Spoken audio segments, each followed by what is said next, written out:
Chapter 21-22. After removing the veil, what came in front of him was not poisonous smoke or hidden weapons, but a flawless and exquisite face. She had bright eyes, snow-white skin, a fine nose, and red lips. Between her eyebrows and eyes was a unique beauty. The candlelight in the room shone on her face. It was unknown whether the candlelight illuminated her or she illuminated the candlelight. At this moment, she was nervously looking at the man in front of her. Her eyelashes trembled slightly, and it was obvious that she was extremely uneasy. Song Qing-shu secretly praised her. Graceful and noble, she was probably the goddess in many people's dreams. If those scholars in Lin and City who were like bees and butterflies saw her real face, they would probably be excited to write poems. He didn't know what words they would use to describe her beauty. However, Song Qing-shu was, after all, knowledgeable. After a slight daze, he said coldly, "What? Are you going to seduce me with your beauty?" Gu Zixian shook her head slightly and said softly, "Of course not. It's just that the descendants of our residents of dual cultivators have always abided by a rule. That is, when we grow up, we can only show our appearance to our parents or future husbands." At this point, her jade-like skin was tinged with an agate-like crimson. Song Qing-shu let go of her hand and pushed her aside. He said lightly, "I have enough women.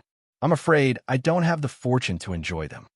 A trace of embarrassment flashed in Gu Zixian's eyes. She hurriedly explained, "I didn't mean that.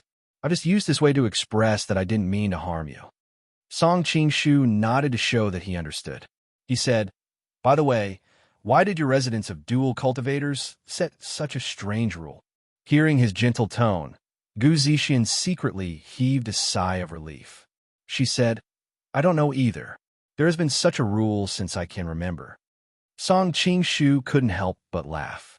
He said, "Now that you've shown your appearance to me, your fiancé, the young lord of the city, will go crazy if he finds out." Gu Zixian bit her lips. "Dugaming is not my fiancé." Seeing that the other party didn't seem to believe her words, she hurriedly explained, "Peerless City and the dual cultivator manor do have a tradition of marriage, but it's not absolute. For example, my mother didn't marry the current city lord Dugu, and I don't like the current city lord either, so I'm unwilling to marry him. Thus, the marriage between us hasn't been officially decided yet." "Oh." Song Qing-shu's interest was piqued. "Who did Madame marry? I don't think I've heard you mention it before." A trace of hatred flashed in Gu Zixian's eyes. "I'm not too clear about that person's situation. I only know that he abandoned his wife and daughter, and my mother has always hated him." Song Qing-shu was a little surprised. From Gu Zixian's appearance, the dual cultivation madam's appearance couldn't be that bad. Moreover, even though she was wearing a veil, he could still tell from her figure and eyes that she was a peerless beauty. Was there really a man who was willing to abandon such a wife? "Benefactor, can you tell me your name?" Gu Zixian suddenly asked. Song Qing-shu frowned. "Don't you already know my name?" Gu Zixian shook her head. "I heard from young Master Shui that the Jia residence's young master had been missing for a long time and had suddenly returned not long ago. Furthermore, his behavior was very different from before. In the past, Jia Baoyu was a hedonistic son who didn't know martial arts. Now, he's a super expert with unfathomable martial arts. It's impossible for him to master such top-notch martial arts in such a short period of time." Song Qing-shu frowned. "I'm very curious. Why are you so sure that I'm that so-called benefactor?" It had to be known that when he was at the inn, he was wearing a mask and his clothes had been specially changed. There was no reason for him to be recognized. The blush on Gu Zixian's face gradually dissipated. "It's like this. Our dual cultivation madam's cultivation method is very special. We can sense some special existences. I originally thought it was just a legend. After all, for more than a decade, there has never been such a feeling as described in the books. But when we were besieged by the Heaven's Mandate sect in the inn, Benefactor descended from the sky. I instantly knew. That feeling was like a sun rising in the night. Therefore, even though Benefactor had changed his clothes and covered his face, I could still recognize him." Song Qing-shu was a little surprised. Could it be that their dual cultivation heart sutra resonated with his joyous Zen heart sutra? Tell me your heart sutra, Song Qing-shu said very naturally. Ah. Gu Zixian's moist mouth formed an O shape.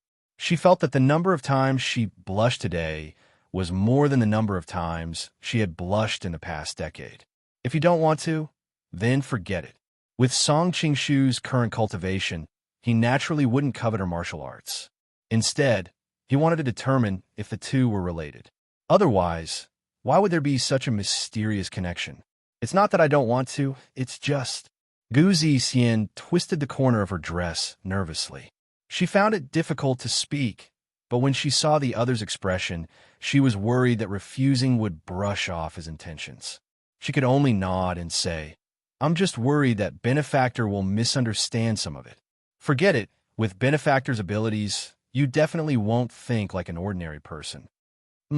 Song Qing-shu felt a little strange. Why did she look so hesitant? Why did it seem like she was having a hard time speaking?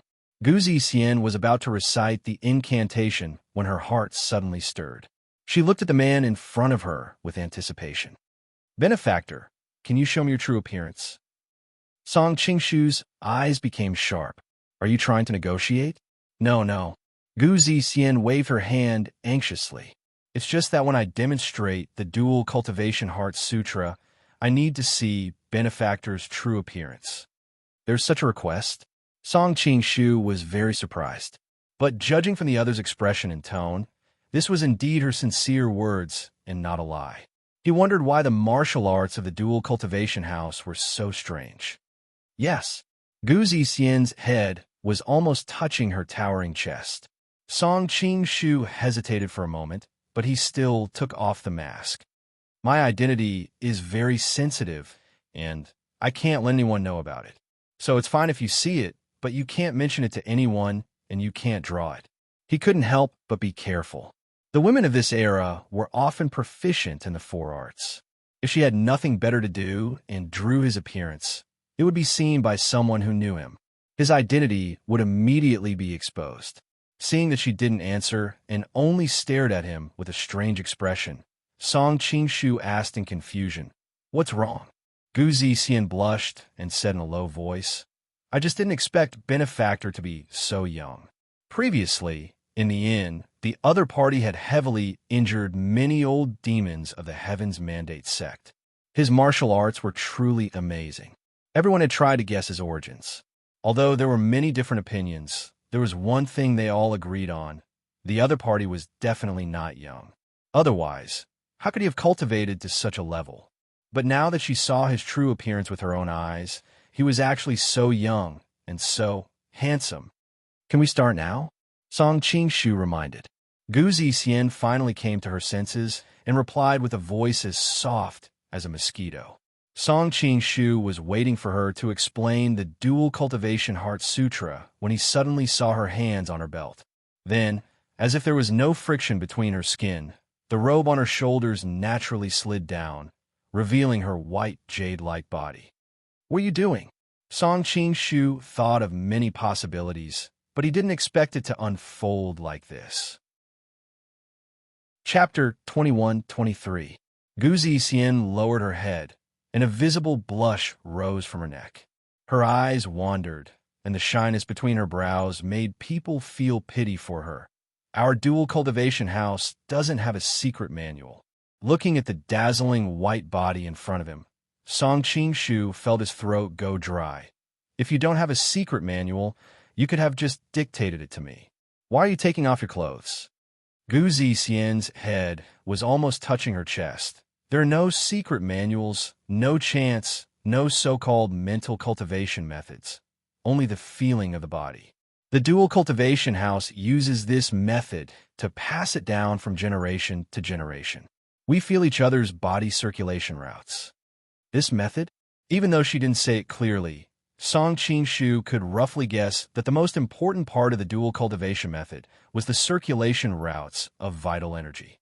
When two people were in the most intimate relationship, they would release the restrictions on their bodies and feel the movement of vital energy in each other's body. At the same time, they would accept each other's guidance. unless it was someone they absolutely trusted. Doing this was putting your life in the other's hands. If the other wanted you to live, you would live. If the other wanted you to die, you would die. Did you learn it like this back then?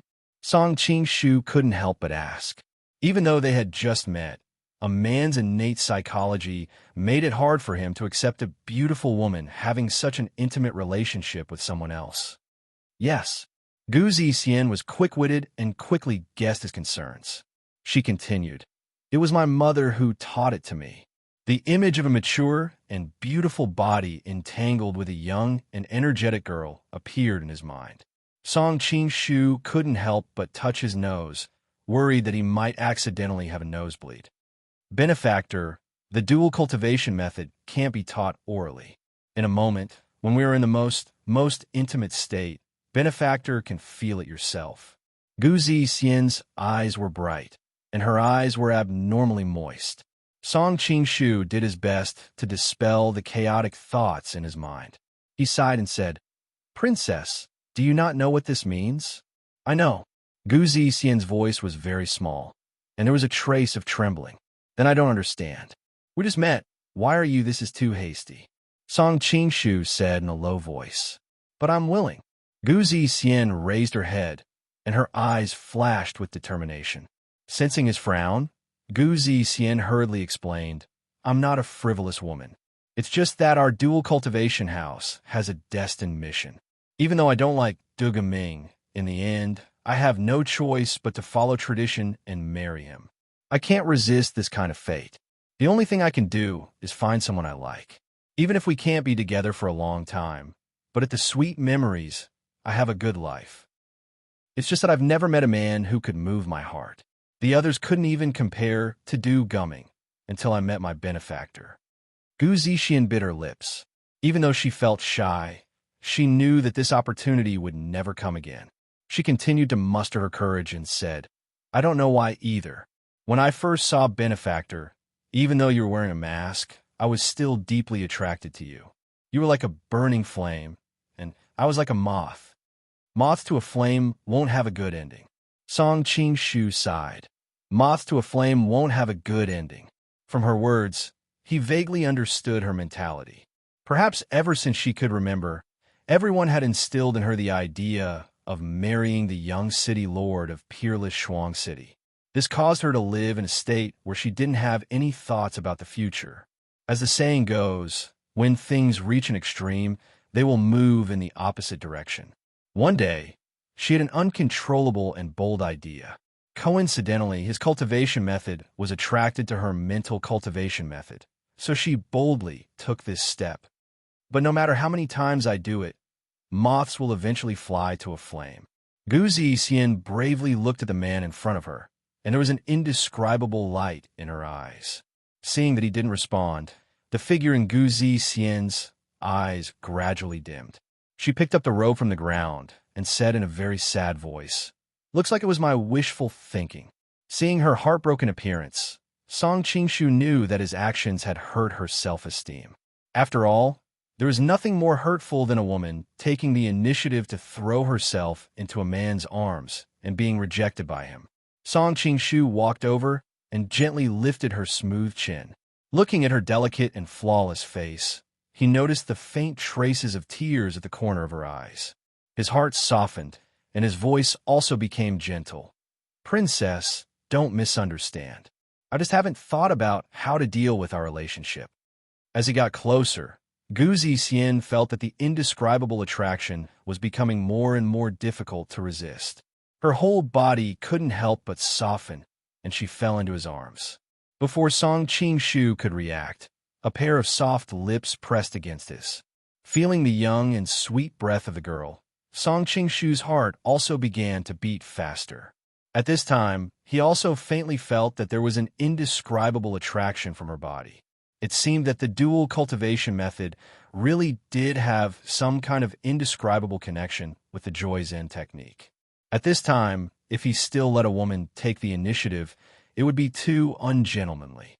Song Qing-shu gently wrapped his arms around her slender waist and pulled her soft body into his embrace.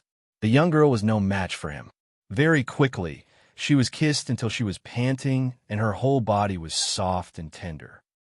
Perhaps it was because she came from the western regions, but Gu Zixian was a bit fairer than the women of the Central Plains. She was also taller. She was fat in the places that should be fat, thin in the places that should be thin, and perky in the places that should be perky. Song Qing-shu had originally been angered by Wanyan Zhongjia, but he had managed to suppress it with great difficulty. Now, how could he bear it? Just as he was about to take it a step further, there was suddenly a knock on the door. Young Master Jia? Gu Zixian immediately woke up from her daze. She hurriedly put on her clothes and said with a panicked expression, "Oh no, it's my mother." Song Qing-shu also had a gloomy look on his face. "What's going on? They can't play like this. Are these mother and daughter deliberately playing with me? What's the matter, madam?" Song Qing-shu didn't immediately get up to open the door. "I'm sorry to disturb you. I've come to take Sienna back." Gu Ningxing's voice came from outside the door. It was impossible to tell what she was feeling. Then she called out, "Sienna, it's time to go back to sleep." Song Qing-shu smiled bitterly. She didn't give him a chance to make excuses. She directly said this to show that she knew that his daughter was in the room. "Okay, I'll be right out." Gu Zixian tidied up her clothes and stuck out her tongue at Song Qing-shu. Clearly, she didn't dare to resist because of her mother's authority and her guilty conscience. "I'm sorry." Gu Zixian looked at Song Qing-shu with an apologetic expression. Song Qing-shu was amused. "Why are you apologizing?" Gu Zixian bit her lip and said, "I'll find a chance to find you in the future." Then she ran out the door without looking back. Gu Ningxing could not help but frown when she saw her daughter's hair was messy and her face was still flushed. However, the dual cultivation technique was unique, so she quickly realized that her daughter had not really lost her virginity. She let out a sigh of relief and bowed to Song Qing-shu, who followed behind her. "I'm really sorry to disturb you so late at night, young master." "Madam, you're too kind." Song Qing-shu couldn't say anything. He was also helpless. Chapter 21-24. What's wrong, madam? Noticing her strange behavior, Song Qing-shu curiously asked. "No, nothing," Gu Ningxing unnaturally replied. She had been single for a long time, so how could she have such a big reaction when she came into contact with a man?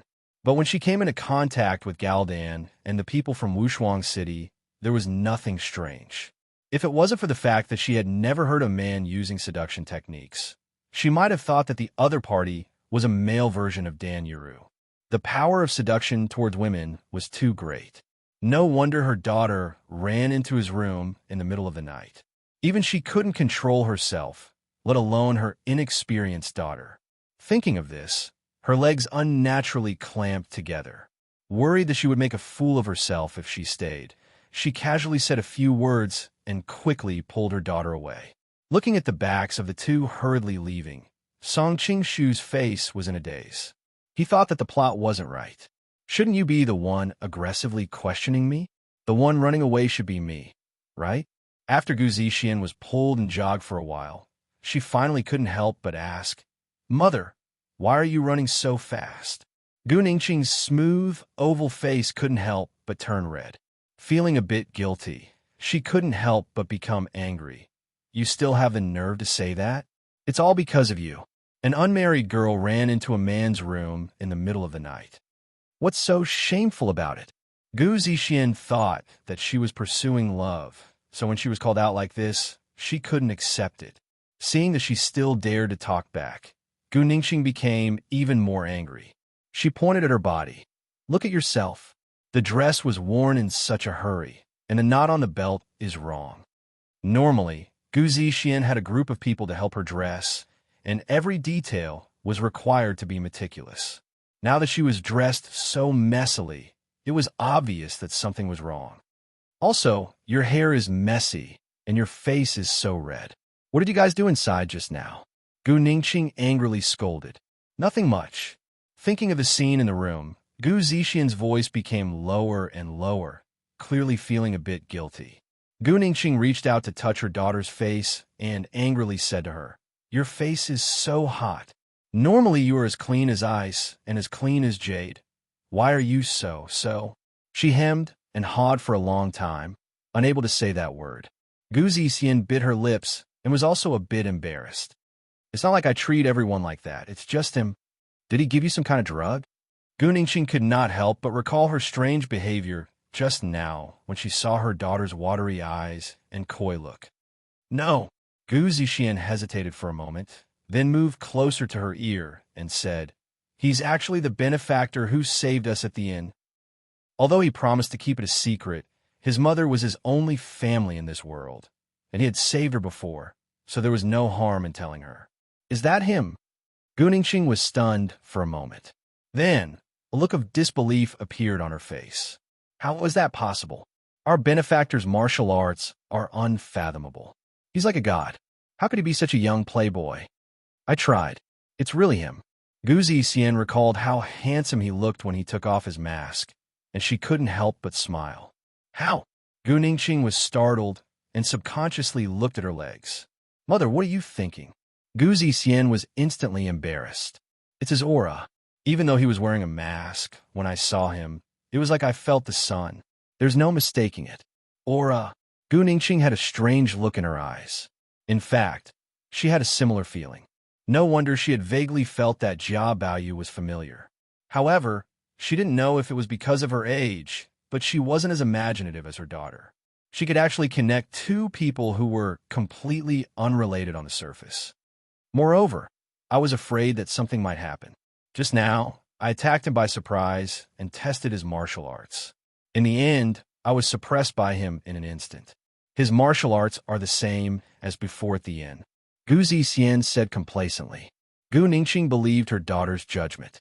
Her daughter was young, but her martial arts were not bad. She couldn't be wrong in this aspect. Moreover, she also felt that the person's aura was somewhat familiar. No wonder you agreed to teach love of a fallen city to them. Thinking of everything that happened before, she suddenly understood. Gu Zixian pursed her lips and smiled. If it wasn't for Benefactor, why would I agree to give the secret of the mansion to him so easily? Gu Ningxing nodded. Then, she couldn't help but extend her finger and poke his head. Even if he is our benefactor, you don't have to use your pure body to thank him. A flash of embarrassment appeared in Gu Zixian's eyes. It's not like I'm just repaying him. I can't help but fall in love with him. That's why I'm willing. Gu Ningxing was so angry that she laughed. You've only met him a few times. You haven't even seen his age or what he looks like. How can you fall in love with him? Who said I haven't seen his face? I just saw his real face. He's extraordinarily handsome. It's exactly like how I imagine him to be. He's more handsome than all the men I've seen before. Gu Zixian looked like a young girl yearning for love. Isn't this his real face now? Gu Ningxing immediately understood. The current Jia Baoyu had too much makeup on him. It was completely different from Benefactor's free and easy temperament. So this wasn't his real face. What does he look like? Draw it for me. Gu Ningxing was also a little curious. What did this mysterious benefactor who had saved all of them look like? The other party's martial arts were unfathomable. She didn't dare to ask him to take off his mask. I'm not telling you. Gu Zixian raised her chin and snorted. She remembered what she had promised her benefactor. You little girl. Hearing her daughter's reply, Gu Ningxing was almost angered to death. What? Are you afraid that I'll steal your man?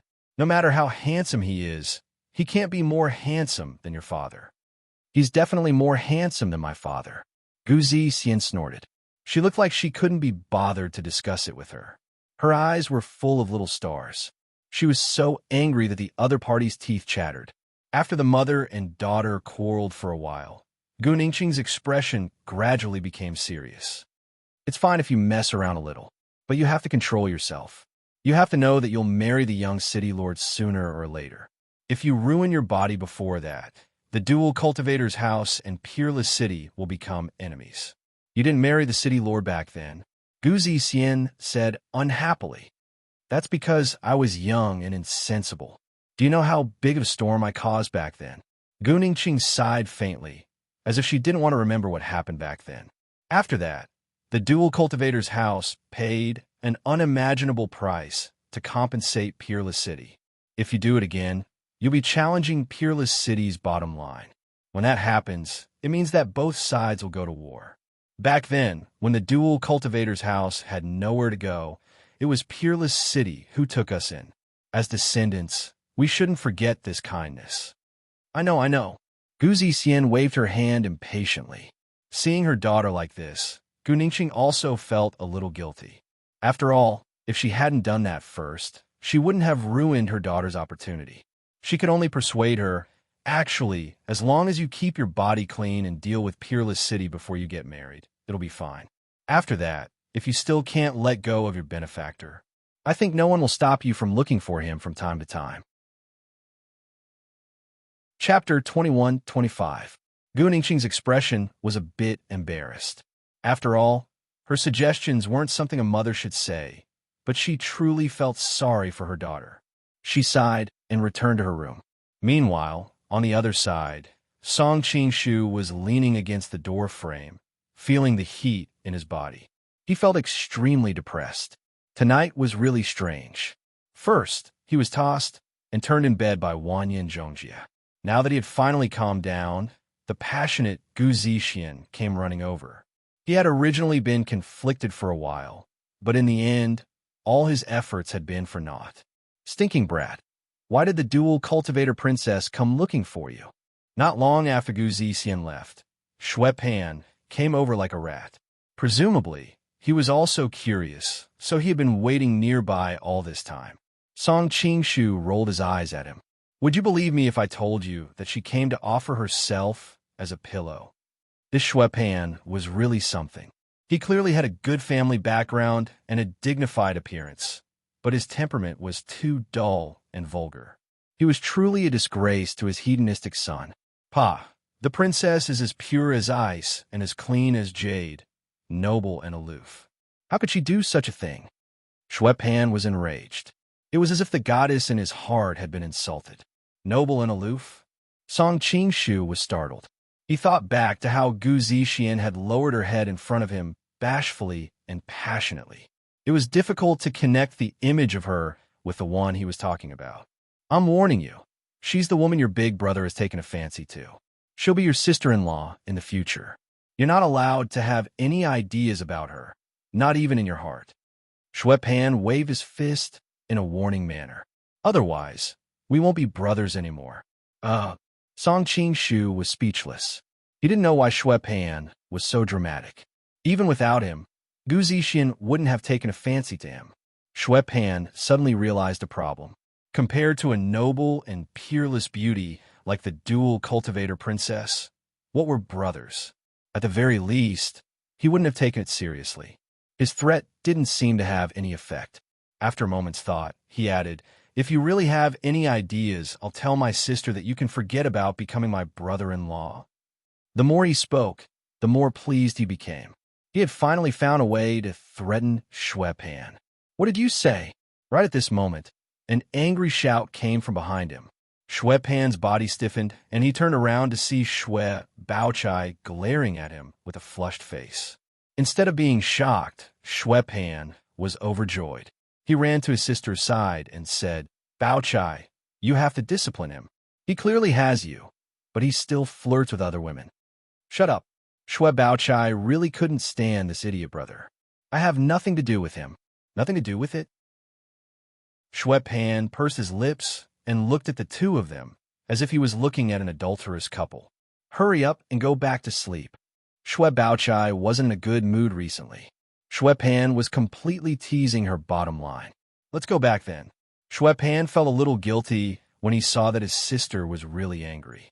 Moreover, the princess was no longer here, so there was no point in him staying. Before he left, he even waved his fist at Song Qingshu, giving him a warning look as he silently repeated the threat he had just made. Shui Baochai happened to see this and felt a headache coming on. She apologetically said to Song Qingshu, Bao Yu, don't take his words to heart. Song Qingshu smiled. He's your brother, so it's only right for him to teach me a lesson. There was no way he would be jealous of someone like Shui Pan right now. Shui Baochai couldn't help but blush. What does it have to do with me? Seeing the young girl's bashful appearance, Song Qingshu's heart skipped a beat. Oh no, he had completely gotten used to it. His casual words had inadvertently provoked her. In the future, He had to be more careful with his words and actions. Why does this feel the same as Yangwon books? Shue Baochai finally recovered from her shyness and pretended to casually say, "Big brother has been pestering the princess before. I wonder if they'll look down on our great song." Song Qingshu knew that she wanted to change the topic to the cultivation residence. He couldn't help but chuckle.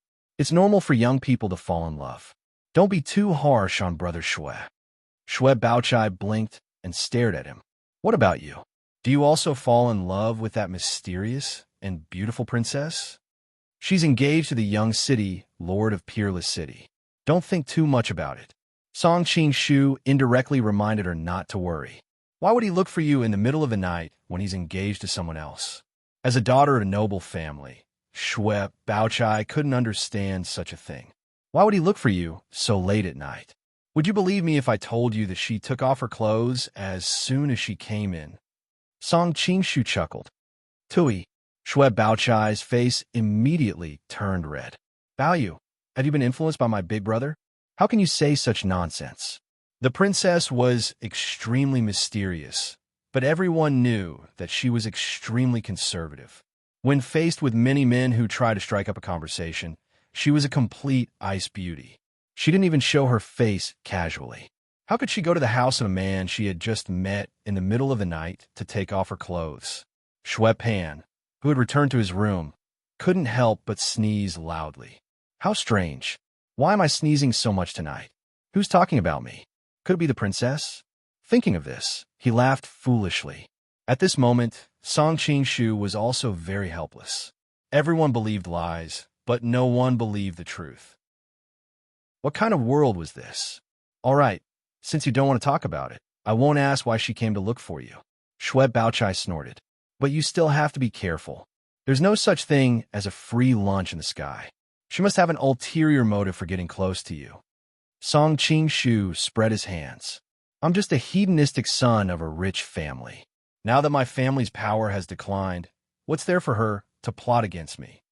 Shue Baochai tilted her head slightly and looked him up and down. I feel that you've changed after coming back. Is that so? Song Qingshu's heart skipped a beat, but his expression didn't change. How have I changed? Your temperament has become more mature and indifferent than before. Shue Baochai's face reddened as she spoke. I'm not talking to you anymore. Rest early. She left without looking back. Song Qingshu was completely confused. Even with his rich experience, he couldn't help but sigh. A girl's heart was truly the hardest thing to fathom in this world. She's already gone. Why are you still looking at her so reluctantly? At this moment, a clear voice sounded from behind him. Song Qingshu turned around and saw a yellow-robed beauty bathed in the moonlight. She was exceptionally lovely. What day is it today? Why are people coming one after another? Song Qingshu couldn't help but smile bitterly. The yellow-robed woman furrowed her delicate brows and revealed a puzzled expression. Actually, I don't understand either. You're just a foppish, hedonistic son of a rich family. Why do so many women run to you and look at you differently? Didn't you come to see me as well? Song Qingshu looked at her calmly. Don't try to take advantage of me verbally. I don't care about you as much as your sister Bao. The yellow-robed woman snorted. She had been in a bad mood recently, and Jia Sherdao was the main culprit behind the upheaval in Wudong sect.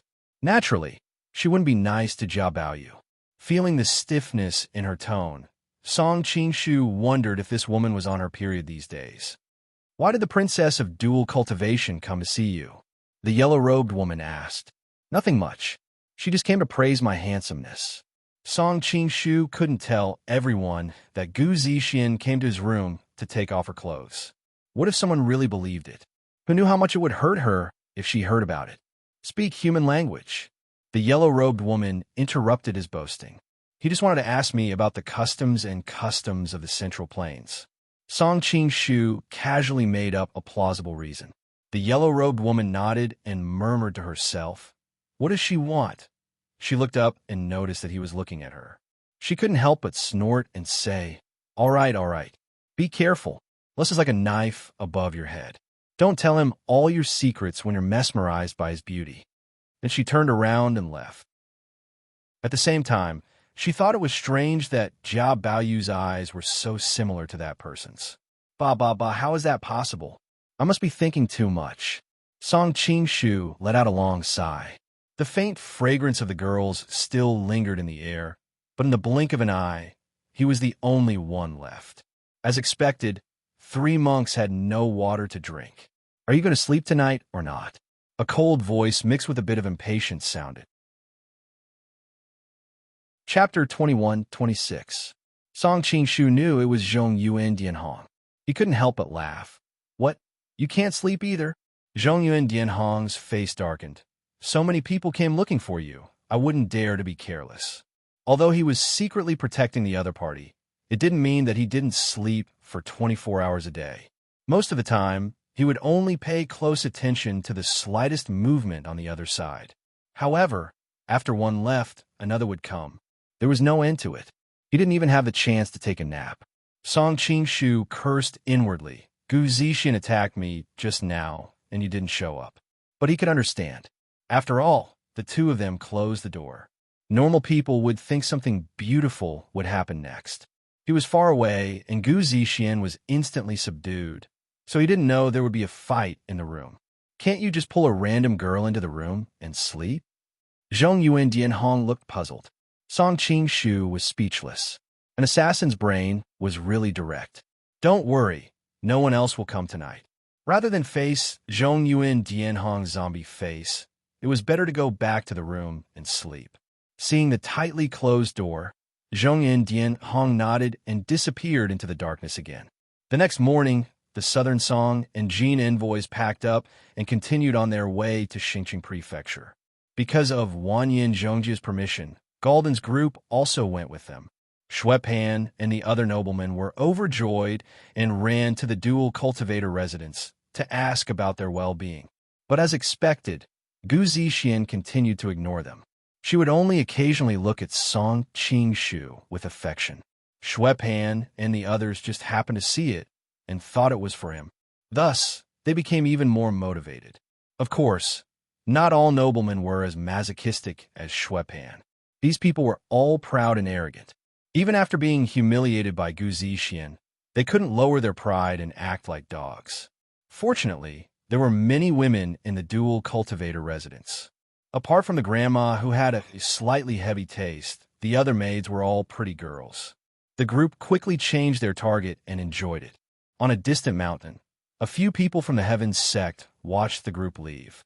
Evil Buddha Zhongyo couldn't help but say, "This is troublesome. Also, the Southern Song dynasty is with them. We can't touch them with our current strength." In fact, he was being conservative. Even when the Heaven's Fate sect was at its peak, it could do nothing to the alliance of the Jin Kingdom and the Southern Song dynasty. Zhongyo was panting as he spoke, his face visibly pale. It was clear that the Sky Devil escape had greatly damaged his vitality. The Jin Kingdom and the Southern Song dynasty were sworn enemies. I really don't understand how they got together. Dan Yuru casually stood there, exuding a peerless and otherworldly temperament. If the people around her didn't know the details of the charm technique she practiced, they would probably not be able to take their eyes off her. It is indeed a little strange. However, it has already become an established fact. We should be thinking about what to do next, said Zhongyo with a frown. Unless we join forces with the people from the Demon Palace, we won't be able to deal with the alliance of these 3 forces. As Dan Yuru spoke, she glanced at Lung Yin, who was standing at the side, as if he had received the favor of the person he liked. Lung Yin puffed out his chest and began to explain, "The people from the Demon Palace are dealing with the remnants of Horazm. I'm afraid they won't be able to come here." The experts from the Heaven's Fate sect exchanged glances with each other. They thought to themselves that the leader was indeed charming. Lung Yin had actually revealed such important information directly. Wasn't Horazm destroyed? Dan Yuru couldn't help but ask. Lung Yin replied, "The country of Horazm was indeed destroyed. Back then, King Mokomo passed the throne to his son Zalandin. This Zalandin was a ruthless character. He borrowed troops from the Abbasid dynasty in the west and even defeated the Mongolian army once. The Great Khan spent a lot of effort to destroy him. However, he escaped with his life and ran to the Indian region to obtain the support of the Mughal Empire. Because of the dense rainforest and hot weather in India, the Mongolian cavalry was unable to completely destroy him. Dan Yuru couldn't help but praise, "This boy is really tenacious." When he saw the lover of his dreams praising another man, Lung Yin couldn't help but say, "It's a pity that he was blinded by lust." He actually dared to leave his headquarters and come all the way to Western Xia to participate in the betrothal contest. Isn't this just seeking his own death? With the people from the Demon Palace, this boy will definitely die this time. There's no point in talking about the Demon Palace. Not to mention the fact that we belong to different factions, it's impossible for us to ask them for help. Even if they really came, they might not be able to take down Galdan and the others right now. Besides, there's still a mysterious elite hiding in the dark.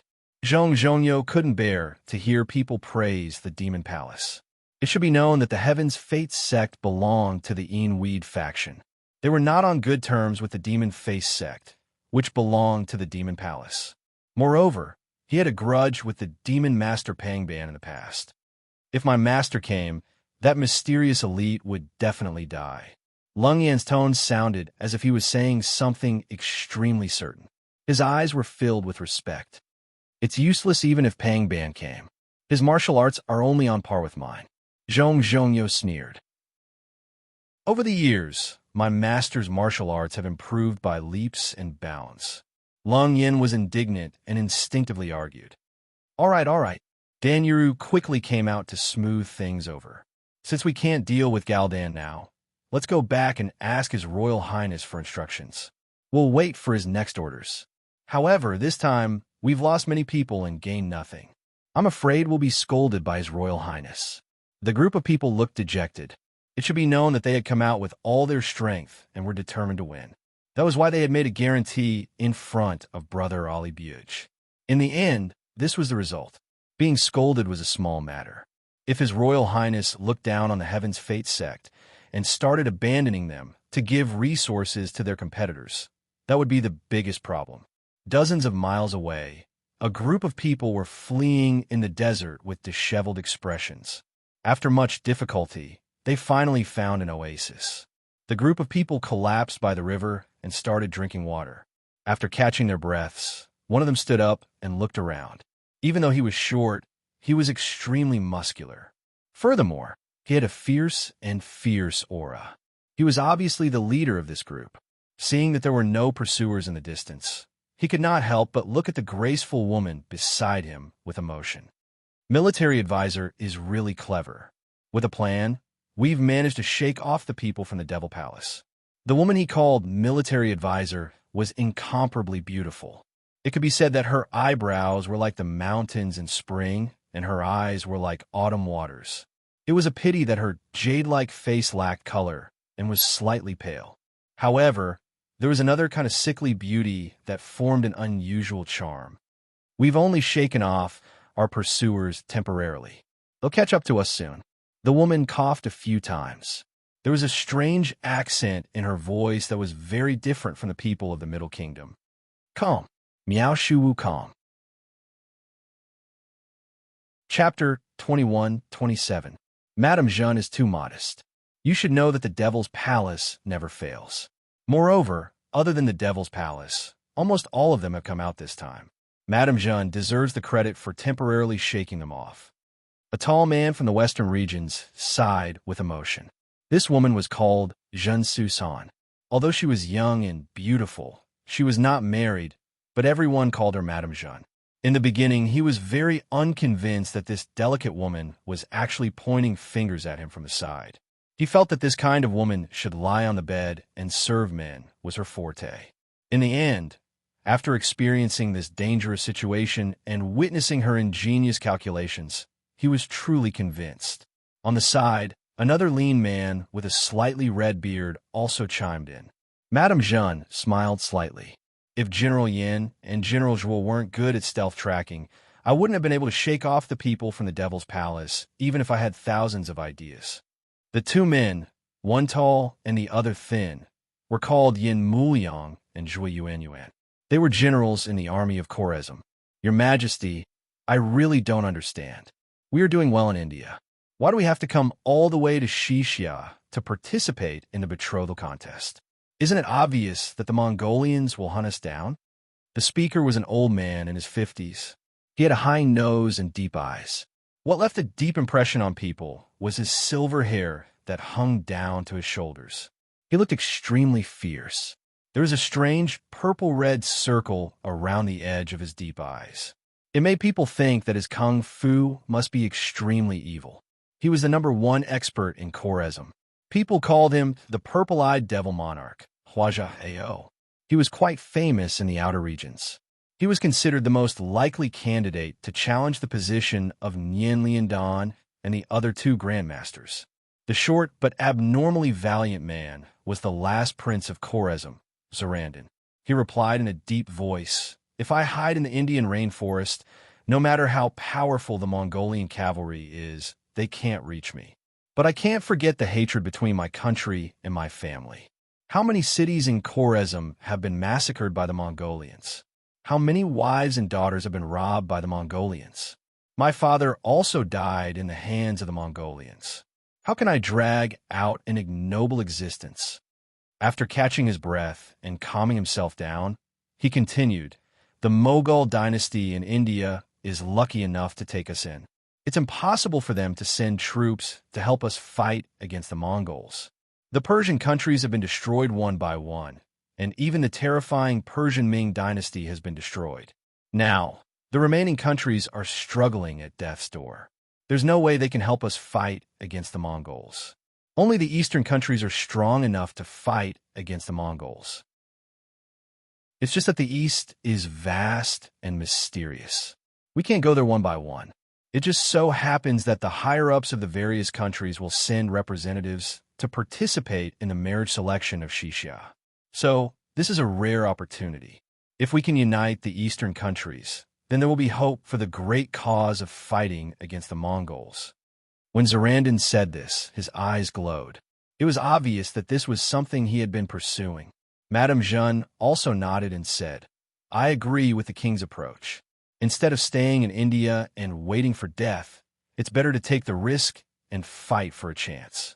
I'm sure everyone wants to successfully restore their country and not die of old age in a hot and miasma place, right? That's right. Instead of dragging out an ignoble existence, it's better to take the risk and fight for a chance." The rest of the people were also moved. They all shouted excitedly. As for whether they really thought so in their hearts, it was hard to say. As if he saw everyone's dismay, Zarandin said, "Don't worry. Now that the envoys of the various countries are rushing to Shishya, the Mongols will naturally have scruples. If we can meet the envoys of some eastern country on the way, the Mongols will most likely retreat. Even if we are unlucky and can't meet them, as long as we enter Xingqing Prefecture, we will naturally be safe. As the host, Shishya would definitely ensure the safety of the people of the various countries. Moreover, there would be people from other countries. Among them, there would be many who were hostile to the Mongols. They would definitely not sit back and watch the Mongols mess around." Gazing in the direction of Xingqing Prefecture, Zarandin's eyes were filled with determination. At this time, on the main roads to Xingqing Prefecture, the envoys of various countries were rushing to the capital in an orderly manner. On the road to the south, a middle-aged man dressed like a scholar was earnestly persuading a young master. "Crown Prince, this time, the Royal Highness has repeatedly exhorted us to keep a close eye on you. After arriving at Shishya, with your appearance and martial arts, it won't be difficult for you to gain the favor of the princess. This matter concerns the fate of our Dolly. Crown Prince, you must not be careless." The young master said, "I don't even know that Shishya princess. I don't even know if she's fat, thin, beautiful, or ugly. I don't want to marry her." "Young master, you can rest assured. We have already sent someone to inquire about her. Although the princess of the Western Xia country doesn't show her face often, she is beautiful, elegant, and unparalleled. She is a rare beauty." Another man with a simple and honest appearance said with a smile. No matter how beautiful the princess is, what does it have to do with me? She is not Miss Wang. The young master sighed deeply, as if he was not interested in anything. This group of people was naturally the Dali envoys, Duan Yu, and the four great generals. Hearing Duan Yu say this, the four great generals looked at each other and saw the worry in each other's eyes. Zhu Danshan was the quick-witted one. He turned his eyes and said, "The Xixiao marriage is a big event. Prince Murong is determined to restore the country. Naturally, he won't miss it. If he goes, Miss Wang." Duan Yu instantly became spirited. Yes, Miss Wang will definitely accompany him. But his eyes immediately dimmed. No, Prince Murong seems to have been involved in a case of rebellion a few days ago. He has disappeared during this time. How can he openly participate in the marriage? And even if he really goes to the marriage, Miss Wang must be heartbroken, Zhu Danshan said with a smile. Miss Wang must be heartbroken. She must be at her weakest and most helpless. Young master, shouldn't you go to the Xixiao? No. How could I, Duan Yu, do such a thing to take advantage of someone when they are down? Duan Yu hurriedly waved his hand. It's just that I don't want to see Miss Wang sad. So if Master Murong also participates, I must defeat him and cut off his thoughts so that Master Murong can wholeheartedly treat Miss Wang. Hearing his bold words, Zhu Danshan secretly shook his head. This young master is too crazy. But this is also good. Finally, he can go to the Xixiao with peace of mind. At this time, in a desert in the west, the sound of camel bells was melodious. A beautiful figure on the camel was eye-catching, especially the emerald feather on her temple, which added a bit of vitality to the barren desert. Brother, the people who will participate in the marriage contest in the Xixiao must be outstanding talents from various countries. Our chances of winning are not very high. Compared with the marriage contest, I think it is more important to establish an alliance with the countries of the Central Plains, the young girl said while thinking. The young man next to her was somewhat disapproving. Why do you praise others' ambition and belittle your own? Can I, your big brother, win the favor of the Xixiao princess? The young girl slightly frowned. When she was about to say something, the young man hurriedly said, "Forget it. Let's not talk about me. Instead, I'm more curious about your fiancé. Is there really no problem between you two?" Chapter 21-28. A hint of worry flashed across the girl's face. Why do you ask? What problem could we have? It's been so long, and he hasn't come to see you. The man snorted. No matter how busy the Ming dynasty is, Guangmingding is not too far from Yarkand. Does he really have no time to spare? The two were Hui Qingtong and her brother Huai. She had accompanied her brother to Western Xia to participate in the princess matchmaking event. Leader Zhang must have something important to do during this period of time. I haven't heard from him for several months. Rumor has it that he is cultivating a peerless divine art in seclusion, an old man on the side said in a deep voice. He was naturally Tian Qi, strange hero Yuan Shishao. Grandpa, Zhang Jiaozhu's kung fu is already so good. Why does he still need to train in martial arts? A beautiful girl in purple beside him asked curiously. She was Yuan Shishao's granddaughter, Yuan Zi. There is always someone better. Although Zhang Jiaozhu's kung fu is good, there are few people in Mongolia who are just as good as him. Rumor has it that Temujin has been training in a demonic art, and his kung fu has become unfathomable. I'm afraid no one in the world can defeat him. Yuan Shishao's voice was full of worry, and there was a hint of fear in the depths of his eyes. Could it be that even Song Qingshu is no match for him? A handsome man at the side said, with a complicated expression. Over the years, Yuan Shishao said, Temujin has killed countless masters of the West. Even the king of assassins of the Persian Ming cult, the Old Man of the Mountain, was defeated by him. Song Qingshu's kung fu is good, but he is still not as good as Temujin. Hui Qingtong couldn't help but say, Song Qingshu's kung fu has improved a lot since the Golden Snake Gathering. She couldn't help but think of the last time she saw him at Songzhou City's Drumming Mountain. Yuan Shishao's expression changed. No wonder I keep hearing news about him from the Central Plains. But Temujin has gathered all the resources of the Mongolian Empire to train. It's beyond the reach of ordinary people. If Zhang Jiaozhu teamed up with him, they should be able to beat Temujin. Hua Qingtong was also unsure if Song Qingshu's kung fu was comparable to Temujin's. After all, Temujin's reputation in the western regions was enough to stop children from crying at night. Suddenly noticing the melancholy look on the man's face, Hua Qingtong comforted him. Head leader Chun, I've also heard about the grudge between you and Song Qingshu. You don't have to take it to heart. In the past, when Liu Bang and Xiang Yu fought, they said that it was a battle of wits and not a battle of strength. So you don't have to worry too much about the fact that your martial arts are not as good as his. The man was the head of the Red Flower Society, Chun Jialuo. He bowed to Hua Qingtong and said, "Thank you, Miss Hua, for enlightening me." "Your words have enlightened me." Hua Qingtong smiled. It's good that head leader can pull himself together again. This time, head leader is a man of striking appearance. Who knows? You might be able to win the favor of the princess of Xixia and be elected as the emperor's son-in-law. At that time, the good relationship between the Wooden Table Ethics Division and Xixia will depend on you. Hearing his sister's words, Hua Ai secretly curled her lips. Handsome my ass, he's just a stray dog. Chun Jialuo hurriedly waved his hand. Miss Hua, you're exaggerating. I know my own limitations. How can I compare to the talents of the various countries in the world? For example, Brother Hua, I'm far inferior. Moreover, I have no intention of participating in the marriage contest. As he said this, a beautiful figure appeared in his mind. What princess of Xixia? How can she compare to your sister? Hearing Chun Jialuo admit his inferiority, Hua Ai's expression softened a little. Head leader, you're too modest. Hua Qingtong said with a smile. However, she sighed inwardly. Chun Jialuo was a modest gentleman. Unfortunately, the setbacks in the past few years had caused him to lose the drive of a young man. At this time, at the border of Qinghai and Xixia, a group of people raised their heads and looked at the city not far away.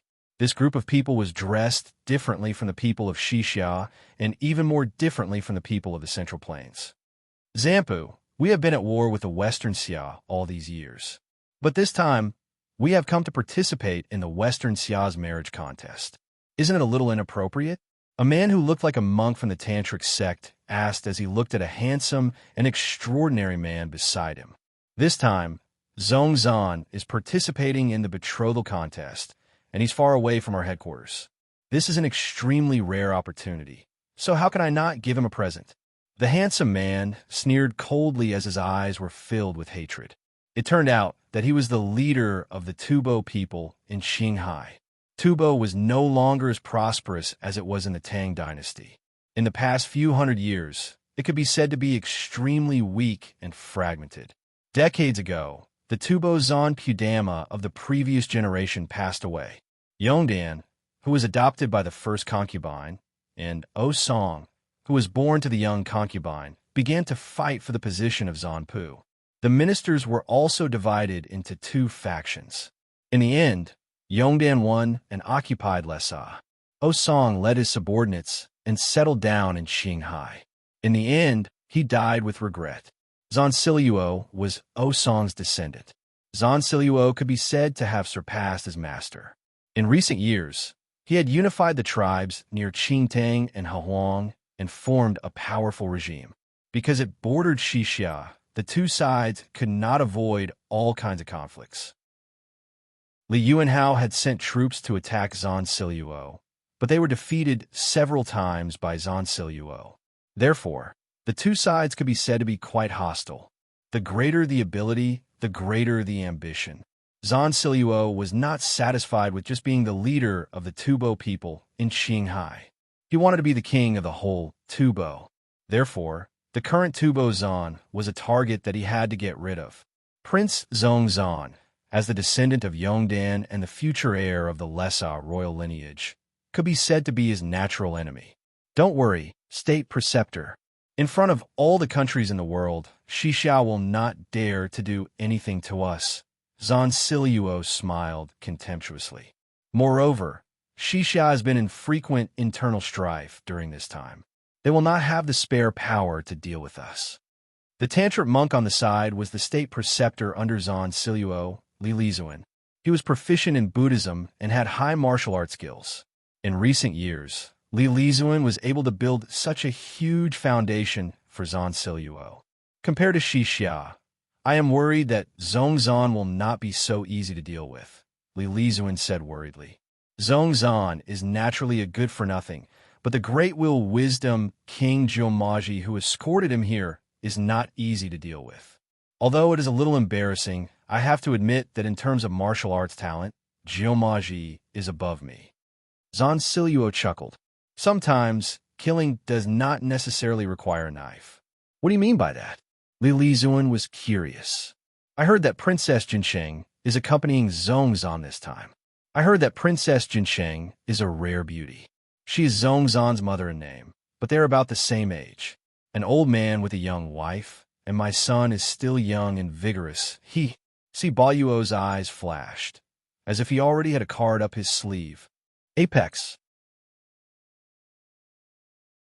Chapter 21-29. At this time, on the official road in the northeast of Xixia, a small motorcade was also moving in the direction of Xingqing Prefecture. The shape of the carriage was very strange. It was shorter than the carriages commonly seen in the Central Plains and appeared more compact. The largest flag of the motorcade was written Goryeo. The other flags had Chui and Jin written on them. The commander of the city checked the customs documents and waved his hand to let them go. Looking at their figures leaving, the soldiers at the gate could not help but ask their companions, "Where's Goryeo? How would I know? Does this country even exist in this world?" Another soldier was also confused. The commander snorted, "What do you know?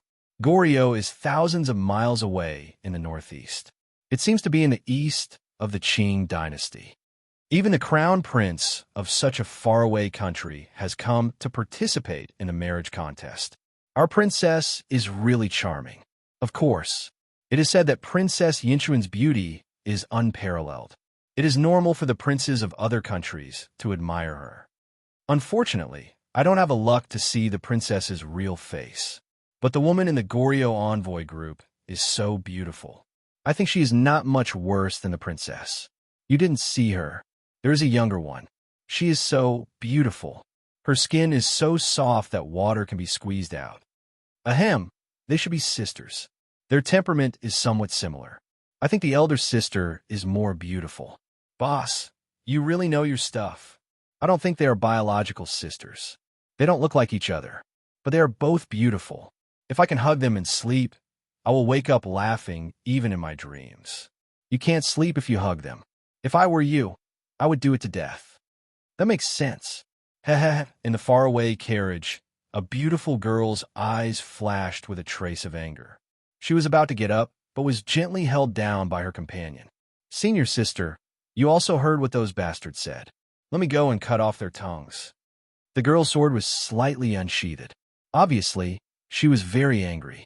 A woman in white sat beside her. She had a dignified and calm face. Her delicate nose separated a pair of charming eyes that seemed to be able to see into the depths of people's souls. This is the territory of Xixia, after all. We're guests from afar. If we kill the soldiers, it will be difficult to clean up. But the girl beside him was still somewhat indignant. These are just the incompetent fantasies of some low-level soldiers. Who do you think you are? Why do you have to lower yourself to their level? The woman in white's voice was gentle, as if it had a calming power. You're right, senior sister. The pretty girl finally calmed down.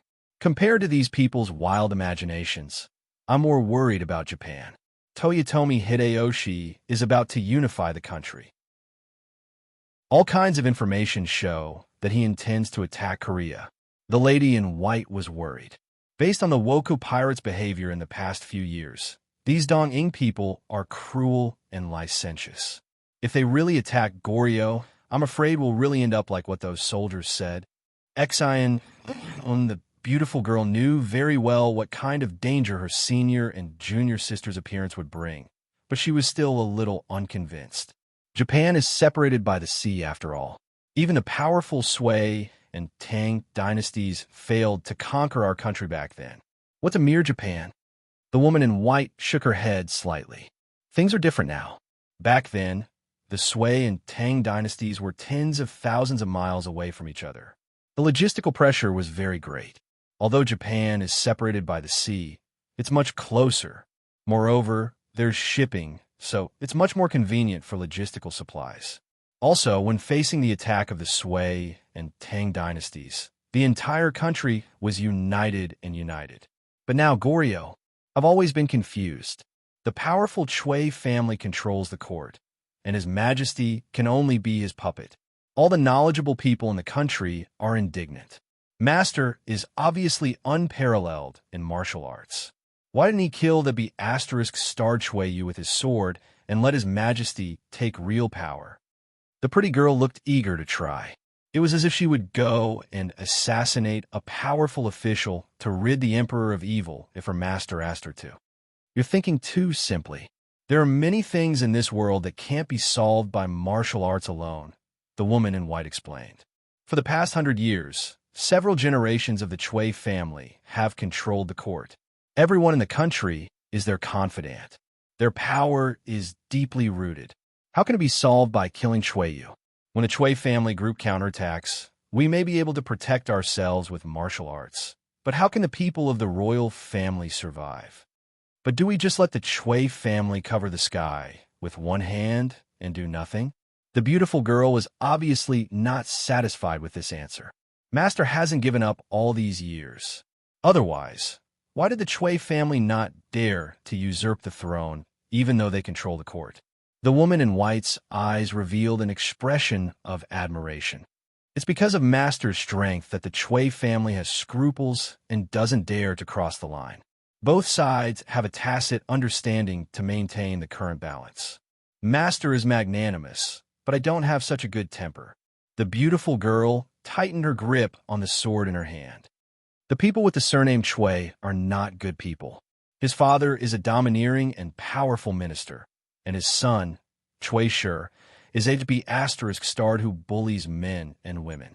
When I heard of his deeds in the capital, I thought it was exaggerated. But after this period of contact, he comes to pester us all day. He's worse than him. Hearing Chui Shi's name, the girl in white could not help but frown.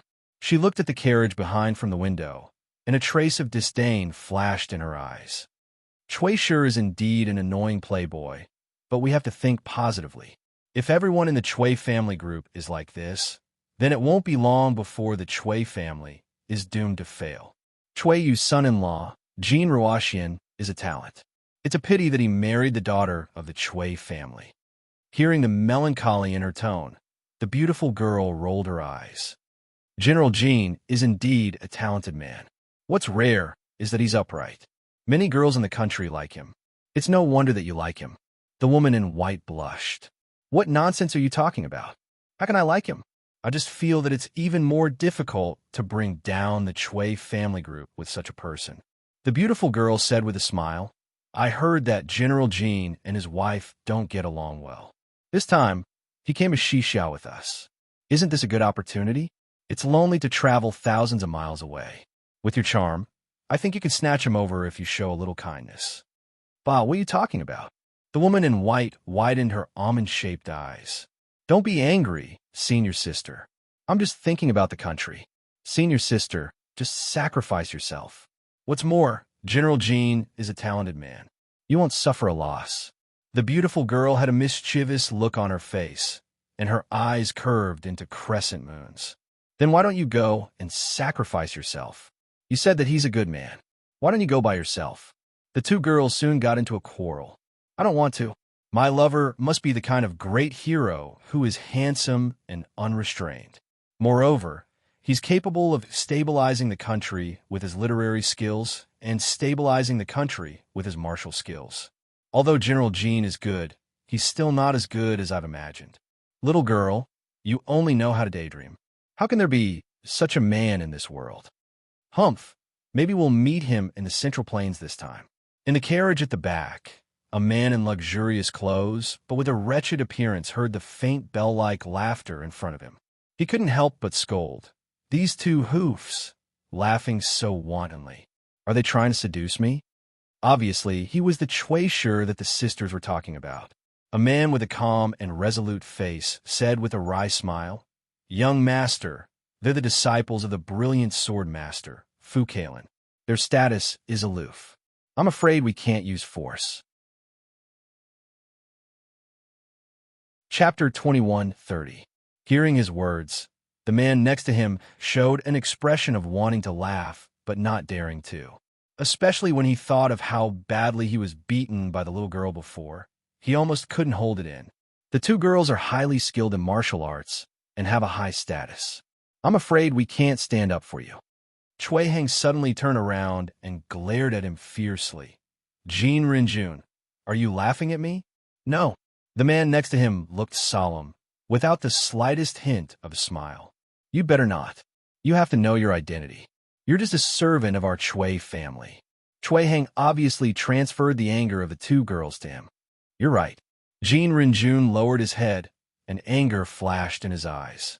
Chui Heng went on to say, "The two sisters are so arrogant all day long, just because they are Master Fu's disciples. Humph. One day I will get them. I wish you success." Jin Rinjun still lowered his head.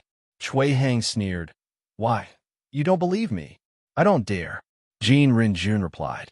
"I know what you're thinking." Chui Heng snorted coldly. "Yes, they have a high status, but if I become the heir of the Chui family and ask for Master Fu's hand in marriage, I think Master Fu will make a wise choice for the stability of the court and the relationship between the two sides." Jin Rinjun was stunned.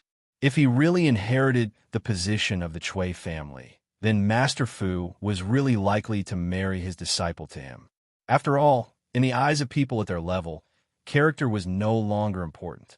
If a woman's happiness was sacrificed in exchange for the stability of the country and the court, it was self-evident what choice he would make. But the master seems to prefer General Jin. Jin Rinjun couldn't help but say. Looking at the carriage hanging the Jin character flag at the front, Chui Heng's eyes flashed with a trace of ruthlessness. "I don't know what father is thinking. He has a son, but he wants to pass it on to an outsider." Jin Rinjun was silent, but his lips were slightly raised, flashing a contemptuous smile. Jin Ruoxian was well-versed in both literature and martial arts, but Chui Heng only knew how to bully people. Moreover, the master did not have a legitimate son. Chui Heng was just a concubine's son, and his relationship may not be comparable to Jin Ruoxian's son-in-law. Chui Shi suddenly opened his mouth and said, "Mr. Jin, this time I asked you to come here to ask for your help. You are my father's most capable subordinate, so you will definitely be able to help me. Once I get what I want, I will not treat you unfairly." Jin Rinjun frowned and replied, "The master has always to mean what he says and what to do to him. Jin Rinjun is to think that he is a man. How to think to him is not to be." Chui Shi's selection of an heir was not a small matter, and it was not only related to him, but also related to the rise and fall of the entire Chui family. Chui Shi had a bad reputation in the capital, and everyone knew that he was a prodigal. On the contrary, Jin Ruoxian was steady and mature. If he succeeded, the Chui family, as well as their partners, would feel more at ease. Therefore, he secretly decided that he would report Chui Shi's thoughts to the master of the house after he returned to the country and deal with this hidden danger as soon as possible. Chui Shi suddenly said, "Mr. Jin, I'm telling you this because I treat you as one of my own. Please don't make things difficult for me." Hearing the threat in his tone, Jin Rinjuan's heart trembled. "What does young master mean?" Chui Shi smiled faintly and said, 2 years ago, my father married a concubine called an Xian. She is young and beautiful. Mr. Jin seems to visit her often. If my father knew about this, what do you think he would do?" Jin Rinjuan's expression changed greatly. His affair with an Xian was originally a secret, so how did the other party know about it? However, he reacted quickly and immediately replied, "Young master, I'll think of a way. I'll definitely let young master get what he wants." Chui Shi laughed out loud. "Indeed, a wise man submits to circumstances. No wonder my father admires you so much." Jin Rinjun also laughed, but his heart was shrouded in a layer of haze. At this time, on the Yellow River, A large ship was sailing in the direction of Xinjiang Prefecture. On the ship, there was a flag of cherry blossoms. Many parts of the cabin were printed with special patterns. The bottom was in the shape of 3 leaves, and the top was in the shape of 3 wudong flowers. There were 5 wudong flowers on both sides, and 7 in the middle. If the people from Korea saw it, they would definitely recognize that it was the family pattern of Toyota Hideyoshi. A man wearing samurai armor stood in the middle. The samurai armor was very powerful, but unfortunately, the man was short and did not display the aura he should have. At this moment, he looked at the fertile land along the river, and greed flashed in his eyes. There have long been rumors that China is incomparably fertile, and I thought that it was an exaggeration. Now that I've seen it, even the barren Northwest has such fertile land. I'm really envious. A Japanese man dressed as a swordsman answered, "Young master, this is the famous Hatao Plain of the Yellow River. Of all the evils in the Yellow River, only this is rich. Not all places in the Northwest are as fertile as here." The man in samurai armor nodded. "Even so, we have seen along the way. The land of China is indeed vast and abundant. It is much better than those places in our country. Damn it, we are about to unify the whole country, but there is only so much land. It is not even enough for the meritorious officials." The swordsman on the side answered, "Therefore, Guanbai sent us to China to take the opportunity of the marriage selection in Xixia to find out the actual situation of each country." Yes, Korea is nothing to be afraid of. Foster father is mainly worried about the reaction of the countries in the Central Plains after sending troops. The man in samurai armor was the adopted son of Toyotomi Hideyoshi. But after we came to China, we found that the countries in the Central Plains are busy fighting each other. The Qing Kingdom, which borders Korea, is busy quelling the rebellion of the 3 border states and the war with the Mongols. It has no time to worry about Korea. Therefore, as long as foster father sends troops, Korea will be ours. Hideyoshi paused, then continued, "It is just that Korea is a bitter and cold land. Even if we get it, it is not very valuable. The Central Plains is more fertile." At first, Guanbai also planned to use Korea as a springboard to march into the Central Plains. The swordsman on the side showed a hint of worry. But the information we received before may be wrong. The countries in the Central Plains are not as weak as we thought. Toyotomi Hideyoshi had gathered some Japanese wanderers to inquire about the Central Plains. When he learned that these wanderers who could not survive in Dongying, when 10 of them united, could sweep through dozens of coastal counties and defeat the imperial army, wouldn't the elite soldiers who had experienced the tempering of the Warring States period be able to run amok in the world? When he thought of this, he could not help but feel heroic. He felt that he could conquer the Central Plains in 5 years. Of course, he was cautious by nature, so he first sent a diplomatic group to the Central Plains to investigate. It just so happened that there was an opportunity for Xixia to find a bride. When he heard that all the countries would gather there, he decided to join in the fun. "Sheba, you are worrying too much. I heard that the Mongolians are very powerful, but the Shui sect was able to be the guest of honor there. I think their strength is limited." Hideyoshi said with a smile. Among the top 10 Dong-ing masters, the Shui sect could only be ranked 3rd at most. There were still 2 invincible sword saints in front of them, Wizumi Shinsuna and Makahara Buchuan. Moreover, if he really thought about it, even this Yagyu beside him might not be weaker than the Shui sect. Yagyu was more clear-headed. In front of the army, an individual's martial strength does not mean anything. Hideyoshi snorted. "Why do you have to boost the morale of others and diminish your own? In my opinion, the countries in the Central Plains have been at peace for a long time, and their armies have long been rotten. That is why the Mongolians appear to be invincible. Our Dong-ing has gone through 100 years of warring states, and it can be said that we have many famous generals. The remaining ones are all elites who have gone through hundreds of battles. If we were to fight against the Mongolians, it is hard to say who will be the winner. Moreover, Hideyoshi continued, how many people do the Mongolians have? They seem to be very powerful now, but they mainly rely on a large number of servants. The population of our Dong Ing is 10 times that of the Mongolians, and we have more soldiers than the Mongolians. If we learn from their strategy of controlling their servants, I am afraid that the time taken to destroy the Tang Empire in 5 years is still too long. Due to the deep influence of the Tang dynasty, the Dong Ing had always been used to calling the Central Plains as Tang. What you said is not without reason. Yagyu Shiba nodded. This time, the Shishao marriage contest is going to be attended by all the countries. We can observe their combat strength from a close distance. As he spoke, he could not help but tighten his grip on the katana in his hand. A hint of fanaticism flashed in his eyes. When the time comes, we will let the masters of the countries in the Central Plains witness the swordsmanship of the Dong Ing. On the southern Song dynasty's side, Song Qingshu woke up and washed up. Just as he was about to have breakfast with Shui Pan and the others, a maidservant with a pretty face suddenly came forward. "Young Master Jia, our princess invites you over for breakfast." Song Qingshu was stunned. He thought that Gu Zixian was too bold. If she did that, her fiancé would lose face. Shui Pan, who was standing at the side, hurriedly asked, "Little girl, did your princess invite me? I had a pleasant conversation with her last night." The maidservant shook her head. "She only said to invite young Master Jia over." Shui Pan was extremely disappointed.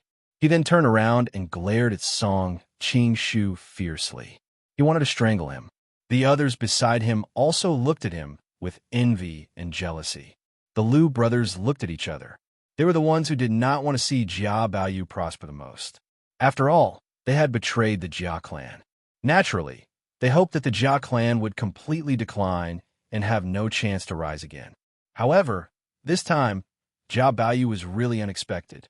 If he revived the Jia clan in the future, it would be troublesome. Song Qingshu shook his head. "Forget it. Thank you for your princess's kindness. I will not go over." It was broad daylight now. If he really went over, he would not be able to do anything. Furthermore, it would attract too much attention in front of so many people. Sigh. I've already tried my best to keep a low profile. However, for such an eye-catching man, no matter how hard I try to hide, I will not be able to conceal my charm. Shui Pan, who was standing at the side, was almost angered to death. This was an opportunity that he had yearned for, yet Jia Baoyu had actually given it up. The young prince of the Jin kingdom is also there. The maidservant thought of the princess's request before she left and said hurriedly, "Oh." Song Qingshu's heart skipped a beat. Could it be that Wanyin Zhongjia was looking for him? Then let's go over. Seeing him leave with the maidservant, the yellow-robed girl could not help but frown. She nudged Shui Baochai lightly with her shoulder. When did he become so popular with women? Chapter 2131. Song Qingshu arrived at the side of the dual cultivator house. Gu Zixian was sitting there in a very demure manner. His slender neck further accentuated his noble temperament. As he sat there, he was like the picture of a rare court lady. Noble, outstanding, and cold as ice. Such a scene would arouse the poetic thoughts of many outstanding scholars. However, when she saw Song Qingshu arrive, her cold temperament immediately disappeared. She glanced at him and then nervously withdrew her gaze. In a small voice, she said, "You've come. Greetings, princess, greetings, young prince." There were many maids present. Song Qingshu didn't want to reveal his relationship with the princess. At the side, Wanyan Zhongjia looked at Gu Zixian and then at Song Qingshu. A trace of suspicion flashed through her beautiful and intelligent eyes. When Song Qingshu sat down next to her, she pulled on his sleeve and asked, "What kind of bewitching potion did you give that girl? Why did she ask you to come?" Song Qingshu spread out his hands and said, "When a person's charm is too great, it can't be stopped. Stop being so smug." Seeing that he wasn't speaking the truth, Wanyan Zhongjia turned his head and asked Gu Zixian, "Princess, why did you insist on calling someone else over? Could it be that you're dissatisfied with me?" "Young prince, you misunderstand." Gu Zixian hurriedly explained, "I wanted to teach you the love of toppling cities, but the love of the toppling cities must be practiced by two people. I saw that young prince and young prince have a good relationship, so I felt that he was the most suitable candidate. Is that so? Wanyan Zhongjie didn't quite believe it. However, when she thought about how she could practice martial arts with Song Qing-shu, she suddenly felt that this wasn't too bad. She didn't pursue the matter any further. Song Qing-shu, who was at the side, finally understood. He originally thought that Wanyan Zhongjie had something to say to him, but in the end, it was just the two women's petty thoughts. After breakfast, Gu Zixian began to teach the two of them the love of a toppling city. In name, she was teaching Wanyan Zhongjie, but most of the time she was by Song Qingshu's side. With Song Qingshu's cultivation, it was easy for him to determine that the love of a devastatingly beautiful cities was a martial art similar to the harmonious sword technique. Moreover, he quickly realized that Gu Zixian had taught him the male's technique, while she had taught Wanyan Zhongjie the female's technique. At first, Song Qingshu thought that Gu Zixian had seen through Wanyan Zhongjie's identity, but he quickly understood her intentions. She probably wanted to use the love of a toppling city with him in the future, so she carefully taught him the groom's moves. Song Qingshu made a rough deduction. This love of a devastatingly beautiful cities was indeed miraculous, but it was similar to the ancient tomb sect's pure heart of Jade Maiden's swordsmanship. It was far from the legendary power that could destroy a city with one sword. After seeing all this clearly, Song Qingshu's interest in practicing was not as high. However, he later realized that he had to hide his identity in the Western Xia, and the real experts were likely to discover some clues from his martial arts. It was just right for him to learn a brand new martial art to deal with them. Thinking like this, Song Qingshu became spirited again. Not to mention that when Gu Zixian taught him martial arts, he often needed to hold hands and demonstrate it. Rubbing ears and temples, feeling the young and vigorous body of a young girl, as well as that elegant and pleasant fragrance, was indeed a matter that made people feel relaxed and happy. I don't want to learn anymore. I don't want to learn anymore. Wanyan Zhongjie angrily threw away the sword in his hand.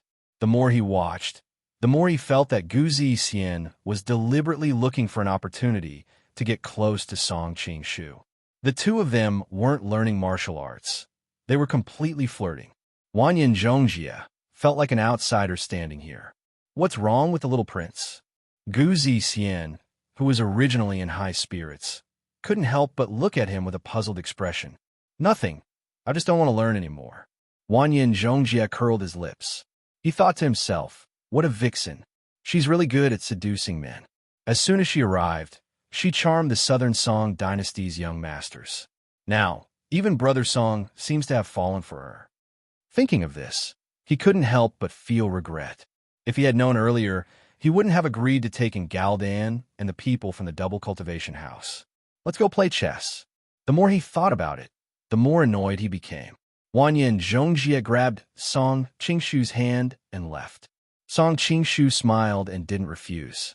She was still very cute when she was throwing a tantrum. Watching the two of them leave hand in hand, Gu Zixian's eyes flashed with worry. Could it be that Benefactor likes men more? But when she thought about the changes in his body last night, she couldn't help but blush. At least Benefactor still had feelings for women. After they came out, Wanyan Zhongjie couldn't help but ask, I heard that the double cultivation princess ran into your room last night? Song Qingshu was startled. How did you know? This wasn't a good thing. After all, it would damage Gu Zixian's reputation. What did she do in your room? Wanyan Zhongjie looked at him nervously. 51 Song Qingshu seemed to have guessed what she was thinking. He couldn't help but laugh. Don't worry, nothing happened. Although something did happen in the beginning, Gu Ningqing ran over and took away his daughter. Speaking of which, he wasn't lying. Wanyan Zhongjie bit her lip. She seemed to be in disbelief and hurt. Brother Song, last night she took the initiative, but you were indifferent. In the end, you turned around and fooled around with another woman. As she spoke, tears welled up in her eyes. She turned around and ran away. Hey! Song Qingshu was about to chase after her when a figure suddenly appeared in front of him and blocked his way. Seeing the gloomy Dugu Ming looking at him with an unfriendly gaze, Song Qing-shu was startled. "What's the matter, young city lord? Stinking brat. I'm warning you. Stay away from my fiancée." Dugu Ming grabbed his collar. "Otherwise, don't blame me for being impolite," Song Qing-shu calmly said. "Young city lord, you've misunderstood. The relationship between me and the princess is as clean as ice and as clean as jade. Moreover, even if you don't believe me, you should believe in your princess. Pretty boy, you're really eloquent. No wonder you're so good at pleasing women. I'll cut off your tongue and see if you can still speak so glibly." As soon as he finished speaking, Dugu Ming unsheathed his sword and stabbed it towards his mouth. Song Qing-shu frowned slightly. At this moment, a gust of wind came from the side, and a crisp clang was heard. Dugu Ming could no longer hold the sword in his hand, and hurriedly retreated to the side. Looking back, he saw a yellow-robed woman looking at him with a frown. When he saw the yellow ribbon in her hand, he was even more shocked. She could actually use such a soft object to cause the web between his thumb and forefinger to split open. What kind of skill was this? Knowing that the opponent's martial arts were far above his, Dugu Ming didn't want to stay and embarrass himself. Before picking up his sword and leaving, he glared at Song Qing-shu fiercely. "Bah, pretty boy only knows how to hide behind a woman's back. What kind of man are you?" Song Qing-shu smiled nonchalantly. When he saw the yellow-robed woman walking over, he cupped his hands and thanked her. "Thank you for your help. Mississippi, you're a man. Don't you feel ashamed after hearing what he said?" The yellow-robed woman saw his calm expression and couldn't help but feel a little puzzled. Song Qing-shu was stunned. He only said those words out of envy and jealousy. You should know that living off a woman and being a pretty boy is also a skill. I can't wait to be proud of it. Why should I feel ashamed? Sure enough, you have a glib tongue. The yellow-robed woman snorted. She felt even more unhappy. You don't have to thank me. I just don't like to see foreigners bullying our own people. When she finished speaking, she turned around and left. It was as if talking to him would dirty her mouth. A trace of a smile appeared at the corner of Song Qing-shu's mouth. Sometimes, it was quite interesting to use a different person's identity to observe another person's other side. After that, the Jin, Song, and Zungar diplomatic missions continued on their way. After a few days, they finally reached Xingqing Prefecture. An official from Western Xia came to apologize. Because there were too many diplomatic missions recently, the people from the Ministry of Rights were so busy that they had to wait for a while. The group could only go to a nearby inn to rest. Song Qing-shu didn't mind, but Xue Pan and the others were indignant. What are these Western Xia people trying to do? Are they deliberately leaving me here? Lu Sherdao looked at him with disdain. Western Xia has been at war with the Great Song since its founding. Isn't their current attitude expected? Xue Pan pointed at Wanyan Zhongjia. The Jin and Western Xia are on good terms. Aren't they treated the same? Lu Sherdao was speechless. The Jin and Western Xia were indeed on good terms. Wanyan Zhongjia said indifferently. Only weaklings like you care so much about other people's opinions. We don't have to worry about Western Xia neglecting us. I think they're really busy. We just have to wait. Chapter 21:32. It looks like a playboy is molesting a commoner girl. What's wrong with your eyes? That girl's attire doesn't look like a commoner girl at all. They should also be envoys from other countries, right? The city is full of people from other countries these days. So they're nobles from other countries. These playboys are not good people. Let them fight each other. Song Qing-shu couldn't help laughing when he heard the people of Xixiao whispering to each other. No matter where they were, the mentality of hating the rich existed. Molesting a commoner girl? How could I miss such an interesting thing? Xue Pan and the others were instantly interested when they heard this. It should be known that they were so bored during this period of journey. How could a group of playboys like them let go of such a lively event? Xue Baochai didn't even stop them. This group of people was a bully in Lin. They also wanted to see how their counterparts in a foreign country operated. Xue Pan put his arm around Song Qing-shu's shoulder and dragged him over. He had no interest in such a thing, but Xue Pan was worried that he would be hooked up with the princess if he stayed, so he nipped any danger in the bud. Thinking that Jia Baoyu was a person who liked to be in a crowd, Song Qing-shu let him pull him over. Jia Baoyu was someone who liked to be in a crowd. Oh, I didn't expect it to be such a beautiful girl. Judging from her attire, she should be a bannerman from the Manchurian Qing. Who is that man? Why is he dressed so strangely? Shui Pan and the others were discussing, but Song Qing-shu was stunned. He saw a young playboy leading a group of people surrounding a man and a woman. The playboy and his group were dressed strangely, not like the style of the countries in the Central Plains, and also very different from the style of the countries in the Western region. All of them had big faces with single eyelids, and their loud and noisy tone sounded somewhat familiar. It seemed to be the accent of Goryeo, of the young man and woman who were surrounded. The man had sword-like eyebrows and starry eyes. Even though he had a treasured sword at his waist, he still gave off a somewhat scholarly aura. The young girl was delicate and refined. She had a scholarly aura about her, and with a single glance, one could tell that she was a talented and beautiful young lady from a respectable family. Her eyes were bright and spirited, and it was obvious that she was not as dull as other young ladies from respectable families. It's her. Song Qing-shu had a strange look on his face. He happened to know this man and woman. The man was Nalen Rong Ruo, the son of the Minister of War, Ming Zhu, and the woman was the daughter of the Minister of Political Affairs, Song Go-tu, Wu Yunju. He saved the two of them on the way to the Golden Snake Battalion. Especially this Wu Yunju. Back then she could be considered as his little fangirl. But after such a long time, he did not know if the young girl's feelings had changed. Hey, I heard that the Qing Empire is quite powerful. Why are they being bullied by the Goryeo envoy when there are only a few of them? A puzzled voice came from beside him. It turned out that Galdan had come over after hearing the news. After seeing the situation clearly, he was very puzzled. It was obvious that Nalen Rong Ruo's subordinates were few. Compared to the Goryeo envoy, they seemed a little weak. It is indeed a little strange. Shui Baochai was worried about Shui Pan and the others. She also came over to take a look and expressed the same doubt. Only Song Qing-shu could roughly guess the whole story.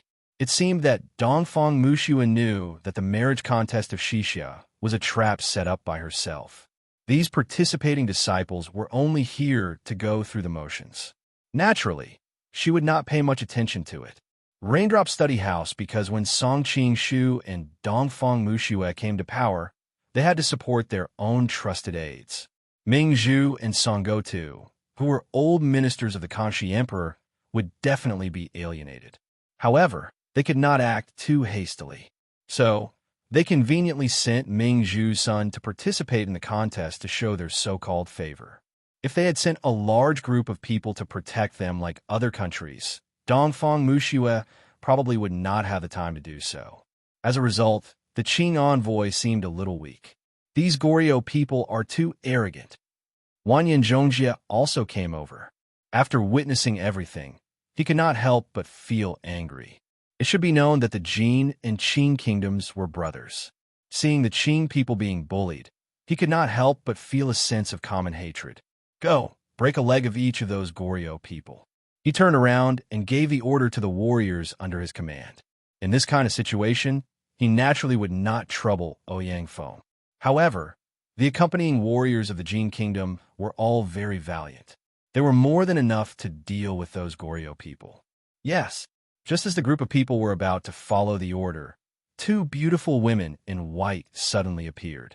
The slightly older woman was tall, and the first impression people had of her was that her waist was very thin and her legs were very long. She stood there like an iceberg, and the temperature of the entire inn seemed to have dropped a few degrees because of her arrival. There was a beautiful mole at the corner of her mouth, which to a certain extent softened her temperament as an iceberg beauty. The younger girl was more delicate and charming. She was not as aloof as her elder sister. However, her quick-witted eyes occasionally revealed a hint of slyness, indicating that she was not as harmless as her appearance suggested. Cui Shi, stop fooling around. Go back quickly. The two beauties in white were naturally the sisters Fu Junyi and Fu Junyu of the Goryeo envoy. Can I have some fun? The young man with single eyelids said discontentedly. There were two stunning beauties in his envoy, but he could not touch them. He had been itching for a long time. When he came to Xingqing Prefecture, he came out to flirt. Coincidentally, he met Dark Cloud Pearl and was immediately attracted by her appearance and temperament. The Crown Prince wants you to go back. Fu Junyi snorted. The Crown Prince. Cui Shi sneered. When did the royal family have the ability to interfere with the Cui family's affairs? Shut up. At this time, there was a loud shout. A tall general in military uniform walked in. He grabbed the back of Cui Shi's collar and lifted him up. The subordinates beside Cui Shi saw the appearance of the person. They all looked at each other and did not stop him. Brother-in-law, Cui Shi said with some guilt. Don't embarrass yourself abroad. The general snorted and threw him to the ground. He then apologetically said to Fu Junyi and Fu Junyi. This boy was confused for a moment. I hope the two ladies can forgive him. Don't tell the Crown Prince what he said just now. Fu Junyi nodded. Fortunately, General Jean arrived in time. General Jean smiled. He then turned around and apologized to Nalan Rong Ruo and Dark Cloud Pearl. I am General Jean Ruoxian of Goryeo. I apologize on behalf of my brother-in-law. Nalan Rong Ruo nodded. The other party's attitude was very good. Even if Cui Shi was stopped, it was not convenient for him to say anything. After Jean Ruoxian apologized, he was about to leave with Cui Shi and the others. In the corner of the inn, a neutral voice suddenly sounded. The Goryeo people are so spineless. A pair of boys and girls from the Qing kingdom scared so many Goryeo people. No wonder even the king is willing to be a puppet for so many years. He can really endure what ordinary people can't. Chapter 21:33. Who's talking nonsense? Jean Ruoxian suddenly turned his head and stared sharply at the direction where the voice came from. Song Qing-shu and the others also looked in that direction. After seeing the situation there clearly, they couldn't help but have a strange expression on their faces. The Japanese are here too? It was no wonder that he could recognize them at a glance. It was because their clothing was too obvious. It was as if a lawnmower had been pushed from their foreheads to the back of their heads. Their entire heads were bald except for a strand of hair in the middle that was tied into a bun. There was still hair in the other two temples, and their hairstyles were as weird as one could imagine. In addition, there was a small mustache in the middle of the group. If he still couldn't recognize their origins, he would really be blind. What? Am I not speaking the truth? The man sitting in the center of the group of Japanese sneered. Although their intonation was a little strange, they were still using Chinese. Hiroyuki Hideyoshi is victorious. Jean Ruoxian obviously recognized the other party's identity. I didn't expect that Teosei Hideyoshi would only send you, his adopted son, to participate in the competition. Song Qing-shu wasn't familiar with the name Hiroyuki Hideyoshi, but he had heard of the famous Tosei Hideyoshi. Thinking that he had actually participated in the competition with such a formidable character in history, he couldn't help but sigh. Didn't Cui Yu only send you, his son-in-law? He couldn't have sent that good-for-nothing, right? Hiroyuki Hideyoshi said as he looked at Cui Shi with disdain. Who are you calling good-for-nothing? Cui Shi couldn't help but be furious. His trusted family warrior wanted to show his face in front of his master. Seeing that his master was angry, he directly pounced on Hiroyuki Hideyoshi and raised his hand to give him a slap. Oomph! A cold voice rang out. Be careful! Fu Junyi's expression changed slightly as he hurriedly warned. Unfortunately, it was already too late. The crowd only saw a flash of cold light.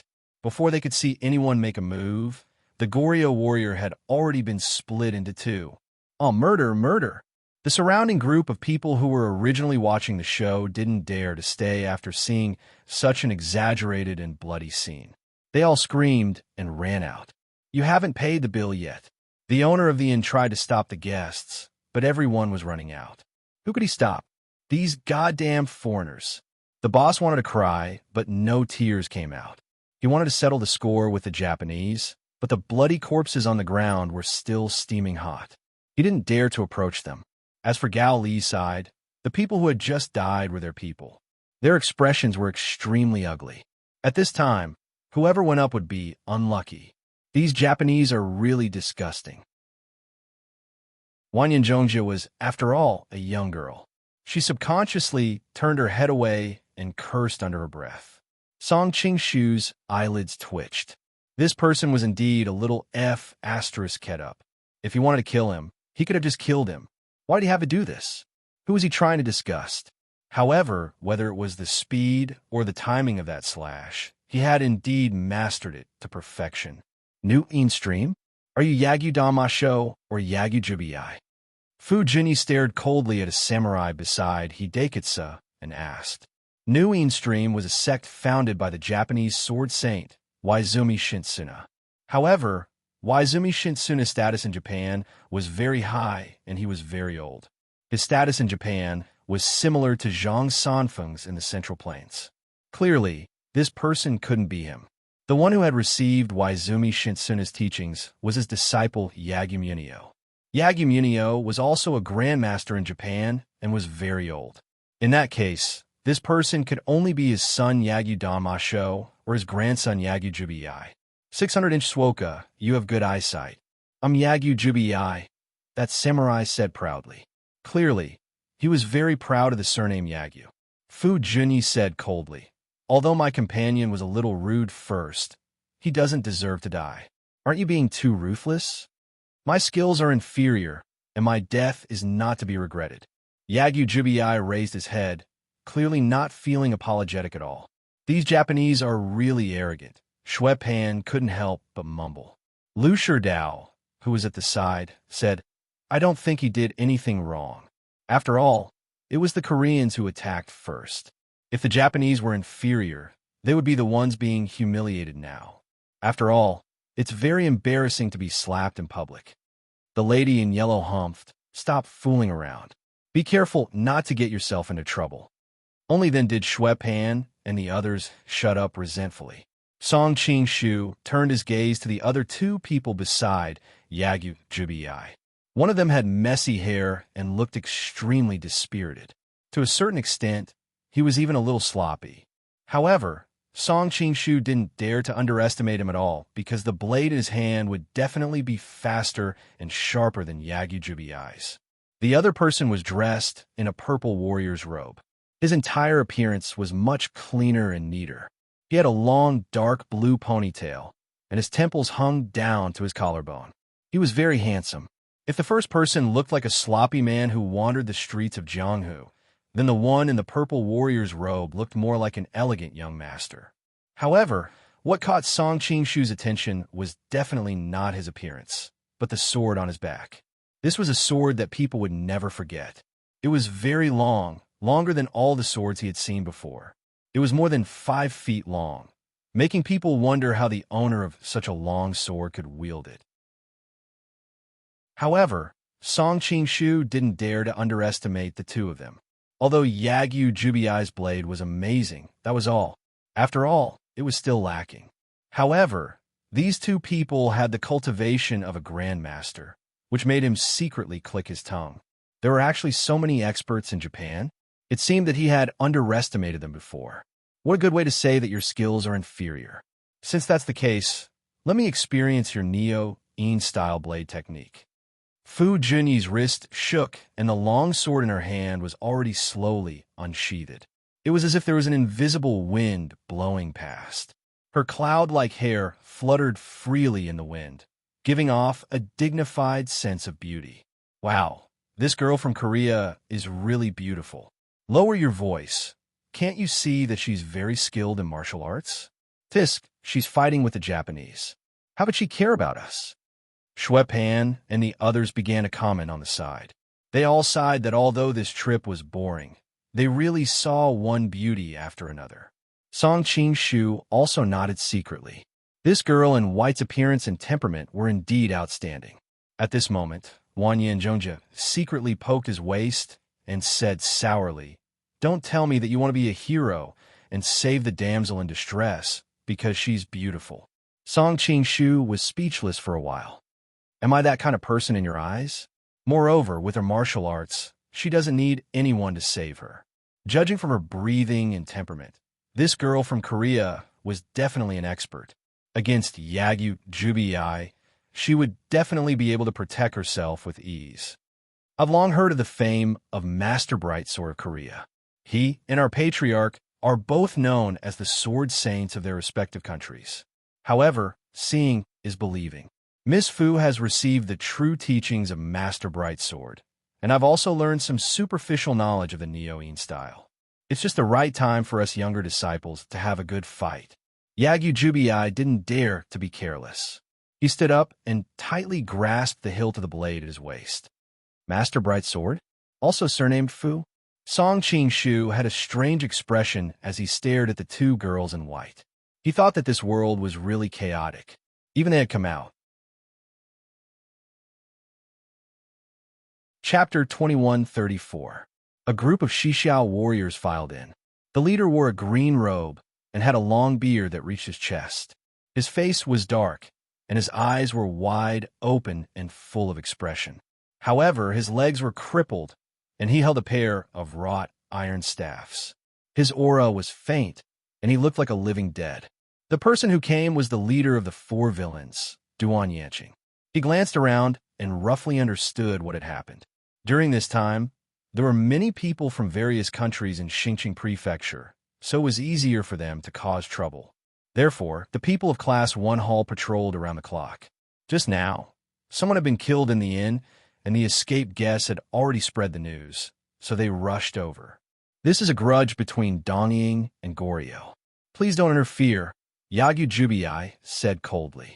Jubiai Yagyu said coldly. Then, he directly rose from the ground and slashed at Fu Junyi on the opposite side. Fu Junyi did not dare to be careless. She unsheathed her long sword and waited for the best time to counterattack. The key to bright swordsmanship was to anticipate the enemy's moves.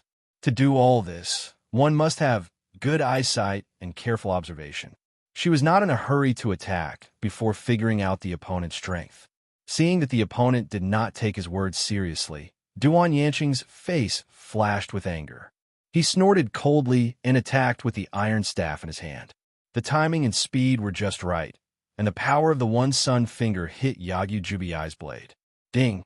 With a clear and bright sound, Yagyu Jubiai felt like his hand was about to crack, and he almost dropped the long sword in his hand. Song Qing-shu nodded inwardly.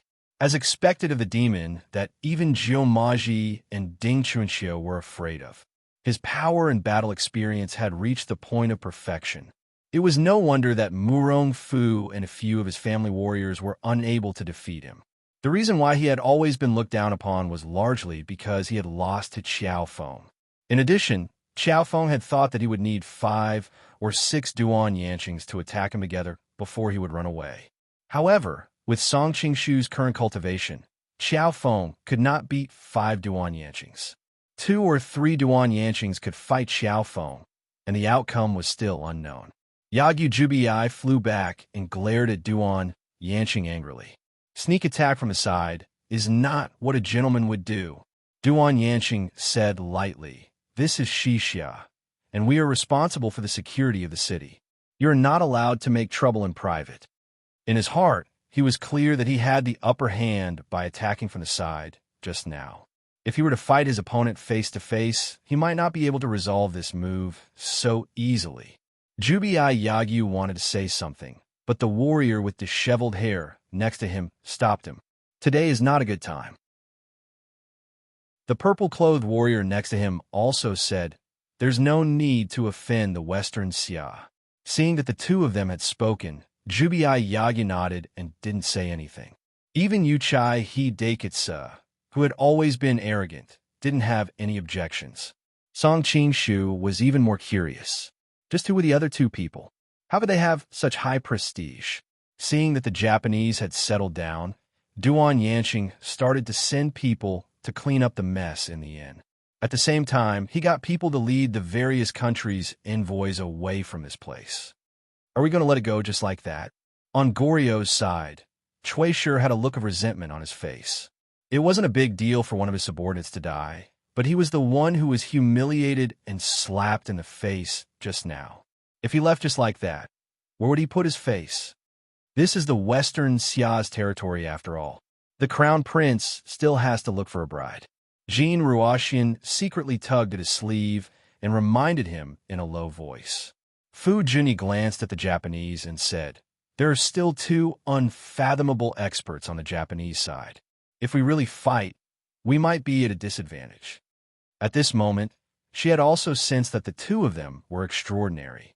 Electronic Book Workshop, seeing that everyone had said so, no matter how unhappy Chuisher was, he could only leave while cursing. However, Fu Junyi didn't leave immediately. Instead, she walked straight to the Southern Song Group, causing Shui Pan and the others to call out in excitement.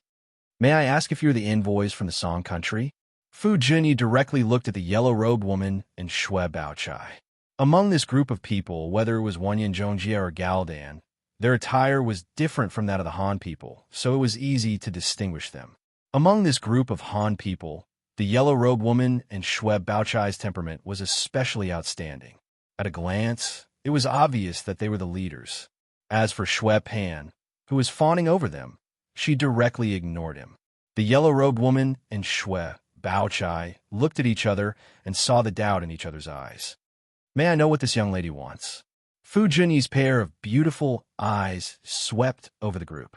Seeing that there was no one that could surprise her, she could not help but reveal a slightly disappointed expression. However, she still asked, "I would like to ask if the Prince of Qi from your country has come with us?" Not to mention the Southern Song Group. Even the group of people from the Jin country were stunned. They never expected that this beautiful woman from Goryeo would actually ask about Song Qingshu the moment she opened her mouth. Wanyan Zhongjie secretly pulled on Song Qingshu's sleeve, his small face full of shock. "You even have a lover in the distant Goryeo? Could it be that you really can take a woman's chastity from 1,000 miles away, as the rumors say?" Song Qingshu's face darkened. "What nonsense are you talking about? I don't have that kind of ability." At the same time, he was also very puzzled. "Do I know this young lady? I don't think I've seen her before, right? I'm not a scumbag like Duan Zhengchun, who doesn't even remember himself after playing with her. Why are you asking about him?" The yellow-robed woman's expression was somewhat unfriendly. After all, this time she had volunteered to come here to avoid that man and to relax. Who knew that she would hear his name the moment she arrived here? A look of hesitation appeared on Fu Junyi's face. After a long time, she finally replied, "I have a lot of things to say to him." Faced with the covetous eyes of the Dong Ing people, the knowledgeable people in Goryeo had also sensed it. This time, they had sent a diplomatic mission to Xixia, not only to participate in the marriage selection, but also to build a good relationship with the various countries in the Central Plains and seek help in dealing with the Dong Ing people. As for the few forces closest to Goryeo, Wu Sangu couldn't even take care of himself. The relationship between Goryeo and the Manchurian Qing had always been bad. Goryeo had allied with the Song dynasty several times, but the Song dynasty was, after all, too far away. Even if they wanted to help, it was too far away. After thinking about it, only the Golden Snake Battalion in Shandong had the most ability to help Goryeo. After all, Goryeo and Dong Ing were separated by a vast ocean, so the navy must be of utmost importance. The navy of the Golden Snake Battalion was also famous all over the world. It was also convenient to set off from Jiaozhou Bay to Goryeo. In addition, there was also a powerful navy force in Liaodong, which was the Divine Dragon Island. Previously, he had sent people to inquire about it, and it seemed that the people of the Divine Dragon Island now followed Song Qingshu's lead. With all these factors added together, Fu Junyi naturally wanted to discuss with Song Qingshu. When she had just arrived at Xingqing Prefecture, she had inquired about it. This time, the Golden Snake Battalion did not send a representative, so she could only go to the Southern Song dynasty to try her luck. After all, in addition to being the leader of the Golden Snake Battalion, Song Qingshu was also a powerful minister in the Southern Song dynasty. Of course, it was not convenient for her to say the reason in front of so many people. In addition, she was not a Han, and her Chinese was not that fluent, so it caused ambiguity in her words. "You have a lot of things to say to him?" Looking at Fu Junyi's bashful expression, everyone revealed an expression of understanding. Wanyan Zhongjia lightly bit her pearly white teeth, thinking, stinky big brother still lied to me. Isn't it obvious that the two of them are having an affair? Chapter 2135. While Song Qing-shu was daydreaming, the yellow-robed woman replied coldly, "He didn't come. If you want to find him, go to Lin and yourself." Huh? Fu Jinyi looked at her in surprise because she could hear the unfriendliness in her tone. She thought to herself, it said that Song Qing-shu has women everywhere. Could it be that this woman in front of me is also so resentful because she was abandoned by him? But even such an outstanding beauty was abandoned. What kind of heaven-defying beauties did that Song Qing-shu have by his side? Thinking of this, she couldn't help but be curious about that mysterious man. "Thank you." Fu Jinyi bowed. Before leaving, she paused and said, "I'll visit you again another time." Goryeo had always admired the culture of the Central Plains and had a good impression of the Southern Song diplomatic corps. Watching her white figure leave, Xuepan couldn't help but sigh with emotion. Goryeo women are really beautiful. Yes, her figure is also very good. Her friends echoed, and all praised her slender waist and long legs. It's worth the long journey. There are so many beautiful women, and all of them are the highest quality. A group of people began to discuss the quality of the women they had seen in the past few days. "Shut up." The yellow-robed woman couldn't stand their filthy words and glared at them angrily. Only then did the group of rich playboys calm down a little. After a while, the people of the Western Xia's Class 1 Hall also came and began to lead the diplomatic groups of various countries to their respective residences. Since there were grudges between the various countries, and there were many people who had come this time, the officials of the Western Xia country had arranged for the diplomatic groups of various countries to stay in different places.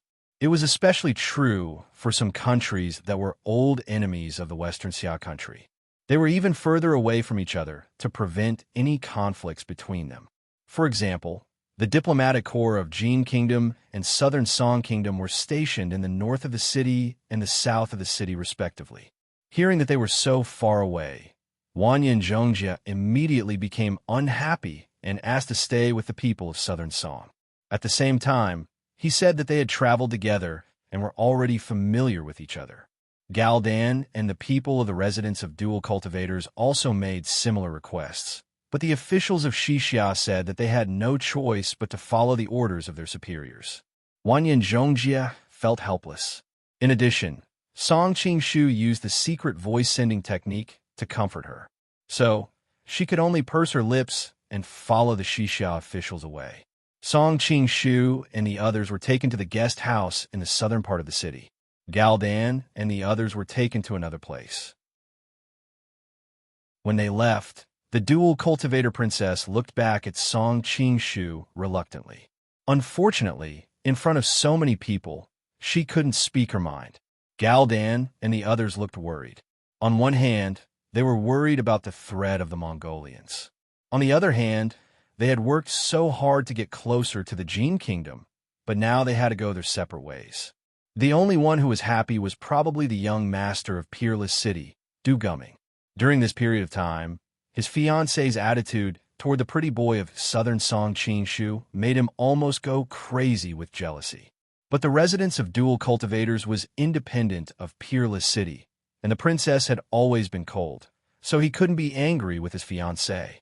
He could only transfer all his resentment to Song Qing-shu. Now that he saw his fiancée and the pretty boy separated, how could he not be happy? Song Qing-shu left and went to a corner of the inn. He found that Nailan Rongruo and Wu Yunju had already left. He thought that Dongfang Muxue was a bit careless. Although she knew that they were just here to watch, she couldn't just send a young man and a young woman. After all, the diplomatic mission represented the country, and it was not right for them to be bullied by other countries. Song Qing-shu thought that he should take care of the two of them when he had the chance. As soon as this idea arose, he couldn't help but be startled. Could it be that Dongfang Muxue also knew that Xixia was his territory? In any case, I won't just stand by and watch. So she can't be bothered to send experts to protect them? Bao Yu, they've already left. Are you still reluctant to part with them? Xue Baochai said sourly when she saw him staring at the door in a daze. Song Qing-shu turned around and said, "Sister Bao Yu, you misunderstood me. I'm thinking about something else." Although she still didn't believe him, Shue Baochai was in a good mood, and a smile appeared on her face. "You've been busy all this time. Go take a bath and have a good rest." Song Qing-shu thought, "She's telling me such an erotic thing. It seems that she really doesn't treat Jia Baoyu as an outsider." After staying in the guest house, Song Qing-shu thought about finding an opportunity to go to the palace. He had been separated from Mu Wanqing, Yalu Nanxian, and Li Qinglu for a long time, and there was still a lot of information for them to exchange. Juha bookstore suddenly. There was a commotion in the courtyard. Shui Pan pushed open the door and winked at him. "Baoyu, don't say that I didn't tell you something good. Another beauty has come." Seeing Shui Pan's wretched look, Song Qing-shu couldn't help but laugh. "You're the eldest son of the Shui family. What kind of beauty haven't you seen in linen? Is there need to be so excited? How can those common beauties compare to the ones I've gotten to know recently?" Shui Pan said disapprovingly. "The one who came now is not inferior to the princess and the Goryeo girl from before. She's even nobler." "Oh, what's her identity?" Song Qing-shu couldn't help but be curious. "The crown princess of Xixia." Seeing him dilly-dallying, Shui Pan couldn't help but be annoyed. "Don't waste my time if you're not going to see her." "I'll go, why not?" Hearing that it was Yalu Nanxian, Song Qing-shu immediately stood up. At the same time, he was curious why she had suddenly come here. Shui Pan put his arm around his shoulder. "Now, my good brother, to be honest, I feel that you've become a different person. You used to be more proactive than me." Song Qing-shu's heart trembled, but he didn't show it on his face. "It's not like you don't know that something happened to my family. Naturally, I can't act as recklessly as before." "That's true, but you don't have to think too much about it. You should be happy when you come out to have fun. Not to mention," Shui Pan couldn't help but ridicule him, "the east is not bright, but the west is bright. Although something happened to your family, I can see that your luck with women is even better than before. This time, all the beauties you've met have thrown themselves at you. It's not that exaggerated." Song Qing-shu scolded with a smile. By this time, they had already arrived at the courtyard. Shui Baochai and the yellow-clothed girl were receiving the other party in the main hall. Lu Sherdao and the other young masters were stretching their necks to look inside. "I've heard that this crown princess is unparalleled in beauty. Seeing her today, she's indeed a heavenly beauty." "That's true. Otherwise, why would a great lord like Li Yuanhao be unable to control himself when he saw her? He even dared to risk universal condemnation and snatched his daughter-in-law to be his wife, causing great chaos in Xixia. The ancient said that Baoyi and Daji is nothing more than this. She's really a beauty that can bring disaster to a country and people." This group of people were the children of high-level officials in southern Song. Naturally, they were more well-informed than ordinary people. They had also heard about what happened in Xixia from their families. "Her long legs are so pure and beautiful. If I were Li Yuanhao, I wouldn't be able to control myself either." "Do you think Li Yuanhao slept with her?" "I don't think so. It seems that a rebellion broke out on the day of the wedding." "Not necessarily. Maybe the boat has already entered the alley. If something really happened, the Xixia people wouldn't continue to let her appear as the crown princess."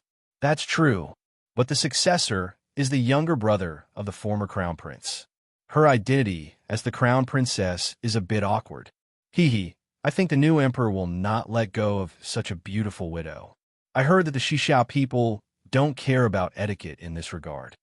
"Shui Pan and Bao Yu, you've come to right time. You two are experienced.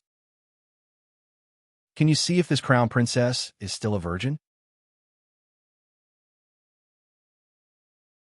Chapter 2136. Just as he was about to say something, Shui Baochai had already come out from inside. She said to the crowd, "Everyone, let's compare our piggies and tidy up our appearances. We will be entering the palace soon. The Empress has summoned us." "The Empress is summoning us?" The group of people were puzzled. Shui Baochai pulled everyone aside and explained in a low voice, "I don't know what's going on either, but it's not a bad thing. It proves the goodwill of the Western Xia authorities toward our great song. You're all going to be the emperor's son-in-law. It'll be more helpful for you to get acquainted with the people in the palace. Yes, what if we see Princess Yinchuan in the palace? I've heard that Princess Yinchuan is incomparably beautiful and has an unparalleled appearance. But no one has ever seen her. It's hard to say that the Xixia people are just blowing their own trumpet. If they find out that she's a bitch when they marry her, they'll be done for. Not bad, not bad. It's better to inspect the goods first. Shui Baochai wished she could tear their mouths apart. She thought that the crown princess of the Western Xia country was still talking with the yellow-robed woman in the hall. If she heard what they said and heard it, wouldn't the princess have an extremely bad impression of them? Why is the empress summoning us and not the emperor? Xixia is really a barbarian land. The womenfolk of the palace show their faces in public all day long. What a scandal! In the Southern Song dynasty, Confucianism was very popular. Many young ladies were not even allowed to come down from the attic after they turned a few years old, let alone meet strange men. So when they heard that the empress summoned them, a group of outsiders, they felt it was a bit unbelievable. Your news is too outdated. Although Emperor Li Liangzhua managed to quell the civil strife during the Western Xia country's rebellion, he was also seriously injured. So, he has been living in seclusion to recuperate. So, the Empress is in charge of the state affairs. I heard that the Empress is also a beautiful girl. She just got married, and her husband is bedridden for a long time. Isn't she a widow? Now that he's in power, who knows how many cuckolds he'll make the Emperor wear in the future. Do you think that she summoned us into the palace this time to choose a male escort? Hee. Then I have to dress up properly. I have never tasted the taste of an empress in my life, let alone a beautiful girl. Io, who hit me? Black lines appeared on Song Qingshu's face. He said coldly, "It's not a gentleman's behavior to talk about people behind their backs." Hey, what kind of gentleman are you? Don't think that we don't know what you're up to. You're always thinking about other people's families. Song Qingshu raised his eyebrows. It seemed like many people in the circle knew about Jia Baoyu's hobby. Shui Baochai also shot a fierce glare at Song Qingshu. Obviously, it was impossible for her to not have heard about it, since she was a member of the Imperial City Guards. However, she didn't say anything. Instead, she stopped them and said, "All of you shut up. The Crown Princess of Xixia has come out." A beautiful woman walked out. She was dressed in a unique clothing of the Western Xia, and there were many gold and silver ornaments hanging on her clothes. Not only did she not have the slightest sense of incongruity, but also made her skin look even more white and tender. Song Qingshu couldn't help but sigh. Yellow Nancian was becoming more and more charming. Not only did she retain the innocence of a young girl, but she also occasionally revealed the charm of a young married woman. Her identity as the crown princess and the Hua residence made her even more noble. At the same time, she also had a hint of exotic charm. It was no wonder that these southern Princong brothers were all drooling. Yelu Nancian clearly noticed the passionate and lustful gazes of these good-for-nothings. She couldn't help but frown, feeling quite displeased. However, she still patiently looked at the crowd. When she saw Song Qingshu, her eyes suddenly lit up and the corners of her lips curled up into a shallow smile. Good network. Everyone please. Yelu Nancian made an inviting gesture and left with her subordinates. She returned to her carriage and led the way. The Southern Song family did not need Shui Baochai's greeting. They all followed behind her. On the way, Shui Pan and Song Qingshu were in the same carriage. Shui Pan bumped his shoulder and winked. "What do you think of the crown princess? I didn't lie to you, did I? She is indeed quite beautiful." Song Qingshu also smiled warmly. "This crown princess is too pitiful. I heard that she is the princess of the Western Xia kingdom. In the end, her father participated in the rebellion. In order to protect the family, she had no choice but to marry the crown prince of the Western Xia kingdom. Halfway through, she was snatched away by Li Yuanhao. In the end, the Western Xia kingdom was plunged into chaos." Song Qingshu looked at him in surprise. He didn't expect Shui Pan to be his soulmate. Yellow Nancian's fate was indeed a bit too bitter. But why do these words sound so strange coming from Shui Pan's mouth? As expected, Shui Pan's true nature was revealed in the next second. This pitiful woman is waiting for me to save her from the abyss of suffering. I've decided. I don't want any princess in the Western Xia Kingdom's marriage selection. I will go and comfort this crown princess. Song Qing was speechless. Weren't you determined to get the dual cultivation princess? Why did you change your targets so quickly? Shui Pan laughed. How can you ask such a stupid question? Who said I gave up on the dual cultivation princess? What kind of man are you if you don't love? Get lost. Song Qing was not interested in discussing his woman with him. He closed his eyes and began to think about his next move. At this time, in another carriage, Shui Baochai asked the yellow-robed woman, Big Sister Yang, what is the Western Xia's intention? Could it be that you have some kind of relationship with the Western Xia Empress? The yellow-robed woman shook her head, also puzzled. No, I don't know either. Could it be that the Western Xia is planning to ally with our great song and choose one of us as the emperor's son-in-law? Have they decided to first look at their appearance and character? I don't think so. Shui Baochai shook her head. She had been in the Imperial City Department for many years and had many dealings with the Class 1 Hall. The Western Xia Empire has been at war with our great song ever since it was founded. Although our relationship has eased in recent years, it has never reached the point of an alliance. If they really want to ally with us, they should choose the Jin Empire. The relationship between the Western Xia Empire and the Jin Empire has always been good. Even Liao is fine. After all, he is the crown princess. However, Liao is like a sun setting in the west, so the Western Xia Empire won't bet on them. The yellow-robed woman looked distressed.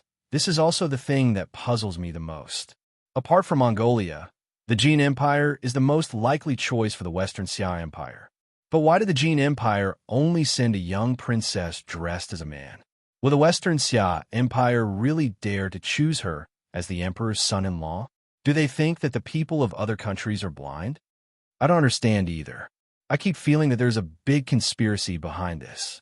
Shui Baochai lifted the curtain and looked at the crown princess's support. We can only take one step at a time. While the two women were worried, the LV brothers in the other carriage looked excited. LV Shishing said, Big brother, our chance is here. The empress of the Western Xia Empire was born in the Qin family. The Qin family left the Southern Song dynasty and sought refuge with the Western Xia Empire. We have a natural connection with them. LV Sherdao nodded and said, Yes, the Qin family was badly purged in the previous turmoil of the Western Xia Empire. Now their power is greatly damaged. The empress has just come to the court and is in urgent need of external help. This is our chance. God is really helping us. LV Shishing suddenly said with an ambiguous expression, What's more perfect is that the empress is still very young and beautiful, while the emperor is sick and won't live for long. In the future, she is likely to follow the story of Empress Wu. Can't we take this opportunity to be Zhang Yizhi and Zhang Changzong? Zhang Yizhi and Zhang Changzong were Wu Zetian's male favorites. They were favored by Wu Zetian and could be said to have great power. Chapter 2137. The Southern Song Group had their own thoughts and soon arrived at the Western Xia Imperial Palace. With Yelu Nanxian leading the way, the palace guards let them through and brought them to a side hall.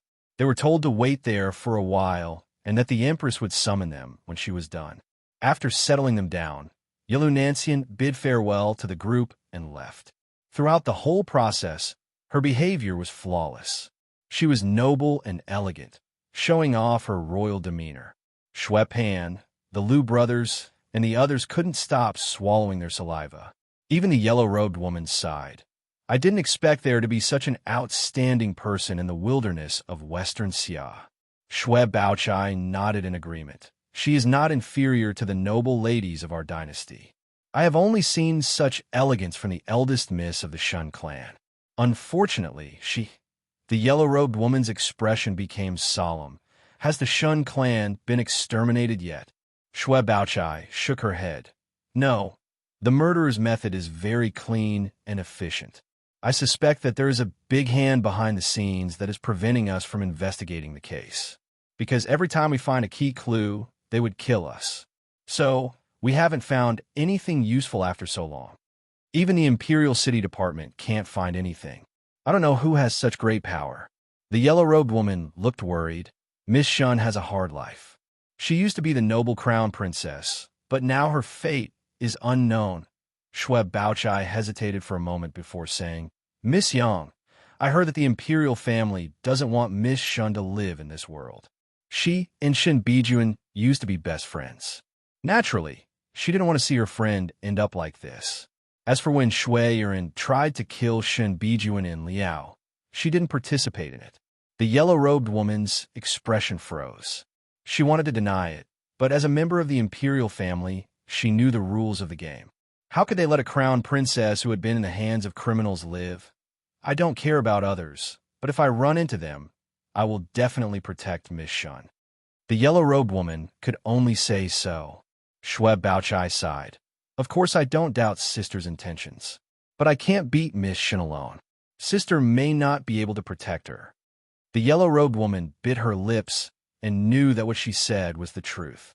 After a long time, she said, If my strength alone is not enough, I will call for Song Qingshu's help. People like him will definitely not sit by and watch Miss Shun be killed. Humph! How could that kind of womanizer, dissolute man just watch as an outstanding beauty perishes in front of his eyes? Originally, she did not want to mention that person, but she knew clearly in her heart that if there was one person in the Southern Song dynasty who could protect the young lady of the Shun family, it would only be him. Schweb Baochai's eyes lit up. The Prince of Qi is indeed a good candidate. When I return, I will definitely pay him a visit and beg for his help. Not far away, Song Qingshu heard their conversation and sighed inwardly. Schweb Baochai was still young. If she knew that it was Shui Yi's people who wanted to kill Shin Bijuan, would she still insist on protecting others? I'm going to relieve myself. Seeing that it was about time, Song Qingshu said a few words to Shui Pan and left the side chamber. How could he not know why Yelu Nancian had gathered the people of the Southern Song dynasty to the palace? It was clearly to see him. Walking around outside, he passed by a long corridor and saw a beautiful figure standing by the white marble railing, gazing into the distance. Who else could it be but Yelu Nancian? A cool breeze blew past, and the hem of her skirt fluttered in the wind. Her smooth hair was scattered around her neck, and her beautiful black hair formed a sharp contrast with her snow-white and delicate skin. It had a visual impact that made people's hearts beat faster. Song Qingshu quietly walked over and gently embraced the beautiful woman from behind. Her body was very soft, making people want to hold her and not let go. 163, realizing there was someone behind her, Yelu Nancian was startled. She hurriedly lifted her leg back, and at the same time, she elbowed behind her. Whether it was the strength or the angle, it was very powerful. If it was a normal person, her ribs and leg bones would have been broken. But Song Qingshu wasn't an ordinary person. He lightly placed his hand on her waist, and Yelu Nancian instantly lost all strength, falling limply into his arms. The crown princess was so elegant and dignified before. Why is she so vicious? Song Qingshu moved closer to her ear and couldn't help but tease. Yelu Nancian saw his face clearly, but didn't show any signs of panic. Instead, she had a faint smile on her face as she said, Young Master Jia's courage is not small, daring to be rude to me in the Imperial Palace. Aren't you afraid of losing your life and causing a war between the two countries? Song Qingshu looked around. There is no one here. Clearly, the crown princess purposely dismissed her subordinates and waited here. At most, it was consensual. How could this be called rude? Yelu Nancian turned around, stood on her tiptoes, and kissed him on the lips. Song Qingshu was stunned for a moment, but he still enjoyed the beauty's sweet kiss and felt her soft and delicate lips after a long time. Their lips parted. Yelu Nancian's eyes were misty and her face was red. Brother Song, I've missed you so much. Song Qingshu returned to his normal voice. You can even recognize me like this? In order to ensure that the news wouldn't be leaked, he only told them that he would be coming with the Southern Song envoys. He didn't say that he would be coming as Jia Baoyu. Yellow Nanqian's eyes twinkled as she gently caressed his cheek, feeling the familiar texture of the mask. She pursed her lips and smiled. How could I not recognize my own man? In fact, when I came to your guest house today, I recognized you at first glance. Song Qing-shu was shocked. Could it be that my disguise has deteriorated? Wouldn't I be recognized by other acquaintances? It's not the same. Other people didn't. Yellow Nanxian clenched her teeth and smiled foolishly. She refused to say how she recognized him, only saying that it was a kind of intuition. It's a little unreliable. What if I mistook you for someone else? Song Qing-shu said discontentedly. Yellow Nanxian spat. Other than you, who else would be so bold as to be so rude to me in the Western Xia Imperial Palace? Not to mention, just now, who else could subdue me in an instant? Song Qing-shu laughed. If it were other great grandmasters, it wouldn't be difficult for them to subdue you in an instant. Bah, they're all highly respected people. Do you think they are as shameless as you? Yellow Nanqian's eyes were watery. Although she was reprimanding him, her eyes were full of joy. The two cuddled for a while. Song Qing-shu couldn't help but ask, why did you summon the Southern Song envoys to the palace? Now that there are so many envoys in the city, it's too conspicuous. I just want to see you sooner. Yellow Nanxian acted coquettishly, her voice coquettish and seductive. Coupled with her radiant beauty, Song Qing-shu's index finger was aroused. He pulled her into his arms and kissed her heavily. Yellow Nanxian let out a soft moan. She obediently fell into his arms as if she was boneless. Chapter 21:38. Yellow Nanxian jumped in fright and quickly struggled out of Song Qing-shu's embrace. When she saw who it was, she angrily said, "Don't you know that scaring people can scare people to death, ah?" An elegant young girl smiled mischievously at the side. Who else could it be but Li Qinglu? You've never done anything shameful in your life. You're not afraid of ghosts knocking on your door in the middle of the night. You've done such a shameful thing. Of course you're feeling guilty. All right, stop fooling around. Song Qing-shu couldn't help but sigh.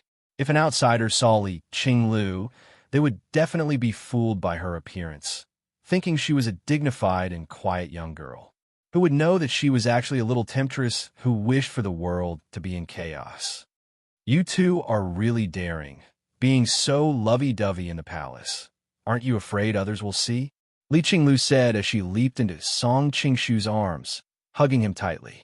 Yellow Nanxian couldn't help but roll her eyes, thinking, where did you get the face to talk to me like that? Li Qinglu raised her head, caressing Song Qing-shu's face with her hand, giggling. Are you planning to use this identity to participate in the groom selection? She was after all a princess of a country. She also had to consider the public opinion and the attitudes of other countries. If she directly chose the married Song Qing-shu as her son-in-law, it would definitely cause an uproar. She had no choice but to use another method. Song Qing-shu hesitated. Not necessarily. I'll adapt to the situation when the time comes. Li Qinglu raised her fist. I don't care. There are so many countries participating in the groom selection this time. The arrow is already knocked on the bow and has to be released. In the end, I have to choose someone to be my son-in-law. If you can't win, and I'm married to another man, I won't keep my chastity for you and make you wear 8 or 10 green hats. Song Qing-shu's face darkened. As expected, Li Qiushui's descendants all had the same temperament. Now that he thought about it, although Wang Yuyin looked like a gentle and virtuous lady, could she also have similar genes? Li Qinglu rolled her eyes and giggled. I'm just teasing you. Look at how scared you are. Song Qing-shu was so angry that he pinched her face. Even though she had an oval face, the flesh on her face was quite comfortable to pinch. After all, she was young, and her face was full of collagen. The two of them joked around for a while. A palace maid or eunuch happened to pass by nearby, so the two of them hastily separated from each other. Song Qing-shu then said, let's talk about the current situation in Western Xia first. Li Qinglu also put away her mischievous smile and answered seriously. Big brother Song, after you left the Western Xia, we sisters have worked together to gradually wipe out the remaining forces of Hellion Taishu. In addition, we've divided and roped in Li Liangzuo's trusted subordinates, and we've gradually taken over them. Song Qingshu couldn't help but be a little surprised. The forces that Li Longzhua has managed for so many years have joined your side? You guys are really amazing. Yalun Nancian smiled and said, in fact, it's not as difficult as you think. After all, Li Longzhua is seriously injured and recuperating in the palace every day. Anyone with a discerning eye knows that he won't live for long. In addition, he doesn't have any children. Even the most loyal subordinates have to consider their own futures and the interests of their families. In addition, Wan Qing is Li Longzhua's empress in name. Not only are you all beautiful, but you're also so capable. I don't know what I did in my past life to be able to gain your favor. Before this, Song Qingshu had been a little worried about the situation in Western Xia. Hearing this, he finally felt relieved. Don't pretend to be innocent after getting what you want. Yalun Nancian spat and said, although the domestic situation has stabilized, the reaction of all the countries in the Western Xia country this time is a bit beyond our initial expectations. Even Dongying, Korea, and Horazm from the far west have come. Khorazm? Wasn't it destroyed by the Mongols? Song Qingshu was stunned. He had already met the envoys from Dongying and Korea, but this was the first time he heard about Khorazm. West, this country was once powerful in Central Asia, but unfortunately, they ran into the Mongols at their peak. In the end, the country was destroyed, but their prince, Zalandin, escaped and led the remaining forces of Khorazm to continue fighting against the Mongols. A few years ago, they even borrowed troops from the Western countries and defeated the Mongols once. However, borrowing troops is ultimately a tree without roots. In the end, they were still defeated by the Mongols. He then led his people into exile in India and Afghanistan, where he obtained the support of the Mughal dynasty. In addition, the weather there is hot and the forests are dense, and the Mongols' cavalry can't reach them. That's how they managed to survive, Li Qinglu explained. How do you know so much? Song Qingshu was stunned. He didn't know much about the affairs of the Western countries. He didn't expect her to be able to explain it so clearly. After all, he's in charge of Class 1 Hall. Li Qinglu rolled her eyes at him. And this time, when Khorazm's envoy group entered Xingqing Manor, they came to us and we obtained a lot of information from them. Song Qingshu frowned and said, but he left his nest and came all the way to Western Xia. Wasn't he afraid that the Mongols would kill him? How could he not be afraid? Li Qinglu sighed. On the way, they were chased by the Mongolian demon palace. Fortunately, his military counselor, Madame Zhen, had great foresight, and the group successfully came to Western Xia. Madame Zhen, a woman? Song Qingshu was stunned. In his imagination, military counselors were like Zhuge Liang and Guo Jia, with feather fans and silk scarves. This was the first time he heard of a female military counselor. Not only is she a woman, but she's also very beautiful. Her skin is white and her figure is great. Li Qinglu praised the other and looked at him with a faint smile. What? Our young master Song is tempted again. Song Qingshu wisely did not linger on this topic with her. If that's the case, then why did they take the risk to come to Western Xia to find husband? Could it be that your reputation for beauty has spread to India?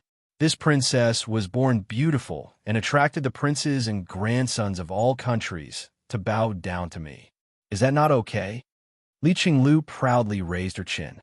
It was obvious that she also enjoyed the feeling of being pursued by countless people. It was Yalun Nancian who was understanding and explained on her behalf. The main reason is that Zalandin has always been determined to restore his country and is not willing to hide in India. That's why he took the risk to come here and contact the countries in the Central Plains to see if they can fight against the Mongols together. Song Qingshu's eyes brightened. He could not help but praise.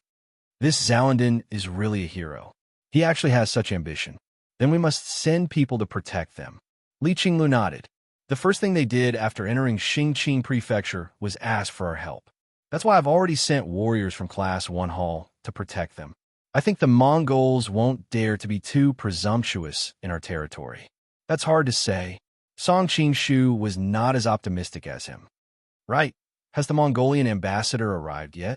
They've arrived. It's the fifth prince, Su Liewu. The Mongols are indeed powerful. The warriors under them are all elite and strong. Now, the Mongols have built the embassy into an iron bucket. Our people have no way of finding out what's going on inside. Li Qinglu answered. Have you seen Su Liewu before? How is he? Song Qingshu was a little curious. Previously, when they came to Xingqing Prefecture, I went to receive them and met them once. This person is handsome and extraordinary. However, perhaps it's because the Mongols have been invincible all these years that he always has an arrogant air of superiority. In addition, he's also a little overbearing. Yelu Nanxian said with a frown. Overbearing? Song Qingshu was stunned. Chapter 2139. Flirting. Song Qingshu's face darkened, looking worriedly at Yelu Nanxian. Yelu Nanxian pursed her lips into a smile. Don't worry. This is our territory. No matter how arrogant he is, he wouldn't dare to do anything to me. He just said a few rude words. Song Qingshu snorted. I'll find a chance to meet this arrogant prince. Yelu Nanxian was startled. Don't be rash. The Mongols were planning to conquer the Western Xia. We just managed to calm them down with a marriage proposal. If something happens to Su Liewu here, the Mongols will definitely send their armies to take revenge. At that time, the people will be plunged into misery and suffering. I don't want to become the same kind of person as Bao Luo Daji in the history books. Li Qinglu giggled from the side. Xian Jie is extremely beautiful. Even the reincarnation of Bao Luo Daji is the same. The only difference is that your temperament is too proper. You don't have a bit of foxy charm. Yelu Nanxian couldn't help but pinch her. I think you're more like Bao Luo Daji. What's wrong with Bao Luo Daji? Li Qinglu didn't mind. If Song Gij played with the nobles for my sake, I don't know how happy I'd be. Song Qingshu wasn't surprised by her answer. If he were to divide everyone into attributes, Li Qinglu and Li Qiushui were of the same origin, most likely in the chaotic evil camp. Which other countries' envoys have come? Time was tight in the palace. Song Qingshu didn't dare to waste any time. The crown prince of Dali Duanyu has also come. I don't know if Sister Mu is trying to avoid arousing suspicion or worried that you'll misunderstand, but from beginning to end, she didn't summon him. Li Qinglu looked like she wanted to see the world in chaos. If it were me, I'd definitely go see him. It'd be best if I could see that he's not living well. Then I'd be even happier. Song Qingshu sighed inwardly. He wanted to find a time to talk to Sister Wan. After all, Duanyu is still her brother. So how could he be overly sensitive? It seemed like they weren't biological siblings. Thinking of Dao Baifeng's time with Duan Yanqing under the Bodhi tree, Song Qingshu's expression became a little interesting. He became more and more curious about this woman. What kind of woman could cheat on her husband for so many years without anyone noticing? She even let her dissolute husband raise someone else's child for more than 10 years? It was a pity that when he had just transmigrated to this world, he went to Dali mainly for the dark north divine power and wave-like subtle steps. He did not have a chance to meet this legendary woman. Seeing the change in his expression, Li Qinglu was also a little scared. She hurriedly said, Brother Song, I just said it casually. You won't really blame Sister Mu, right? Don't worry, I've seen that Duanyu. He's just a bookworm. He's no threat to you at all. Only then did Song Qingshu come back to his senses. He smiled and rubbed her hair. You worry too much. I was just thinking about something else. Is there anyone else other than Dali? Your old lover is also here. Li Qinglu suddenly said sourly. Old lover? Song Qingshu was confused. Why didn't he know that his old lover was here? It's that yellow-robed girl from the Muzhuoluan tribe. This time, she accompanied her brother to participate in the betrothal contest.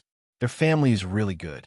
The younger sister is beautiful, and the older brother is also quite handsome.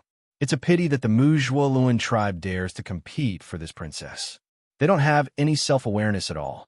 Li Qinglu's face was not as gentle as she usually was in front of Song Qingshu. Instead, there was an innate arrogance and indifference. Don't talk nonsense. She has a fiancé. The valiant and heroic appearance of a yellow-robed girl appeared in his mind. Song Qingshu's anxious mood became a little cooler. TCH, it's not like we don't know your hobby. Isn't it more attractive for you to have a fiancé? Li Qinglu glanced at him with a faint smile. Song Qingshu's face darkened. He wanted to grab him and give him a good spanking. But in front of Yelu Nanxian, it wasn't so convenient. Variety literature, all right, don't joke around. Yelu Nanxian saw his embarrassment and couldn't help but smile. The Red Flower Society's leader, Chun Jialua, came with the Muzhua Luan tribe. I heard that he had a grudge with Brother Song. Song Qingshu nodded. Beside him, Li Qinglu snorted. There's a path to heaven, but he doesn't take it. Instead, he barges into hell. This time, I'll find a chance to send someone to kill him to prevent future trouble. Song Qingshu was shocked. Don't be ridiculous. My grudge with him was because we had different paths. It wasn't because of a personal grudge. Plus, he's no longer a threat to me. There's no need to take things too far. All right, Brother Song is very magnanimous. Li Qingluo's eyes darted around. It was hard to tell if she heard what he said. Yelu Nanxian continued to explain. You already know about the Dzungar Khaganate in the Jin Kingdom. In addition, there are also the Pai Siluo and the Tibetan Empire. These two forces are also incompatible like fire and water. Pai Siluo, Song Qingshu had vaguely heard of this before, but he didn't know much about it. I know this even better. Li Qinglu put away the smile on her face. Since the founding of our Western Xia, the Pai Siluo have been our mortal enemy. They are entrenched in the area where Qinghai and Sichuan meet the Tibetan Empire. Even the mighty emperor of Wuya suffered a few battles with them. Speaking of which, they are also from the Tibetan Empire. At that time, there was internal strife in the Tibetan Empire. The princess and the princess each had their own heir. Then the Pai Siluo branch left and went to the Qinghai Hahuang area. Not only are they our enemies, but they also want to take over the Tibetan Empire. At this point, Li Qinglu spat. With the hatred between us, I don't know where the Pai Siluo gets the confidence to come to the betrothal contest. This princess would rather marry a pig or a dog than marry him. Song Qingshu felt that he was being scolded.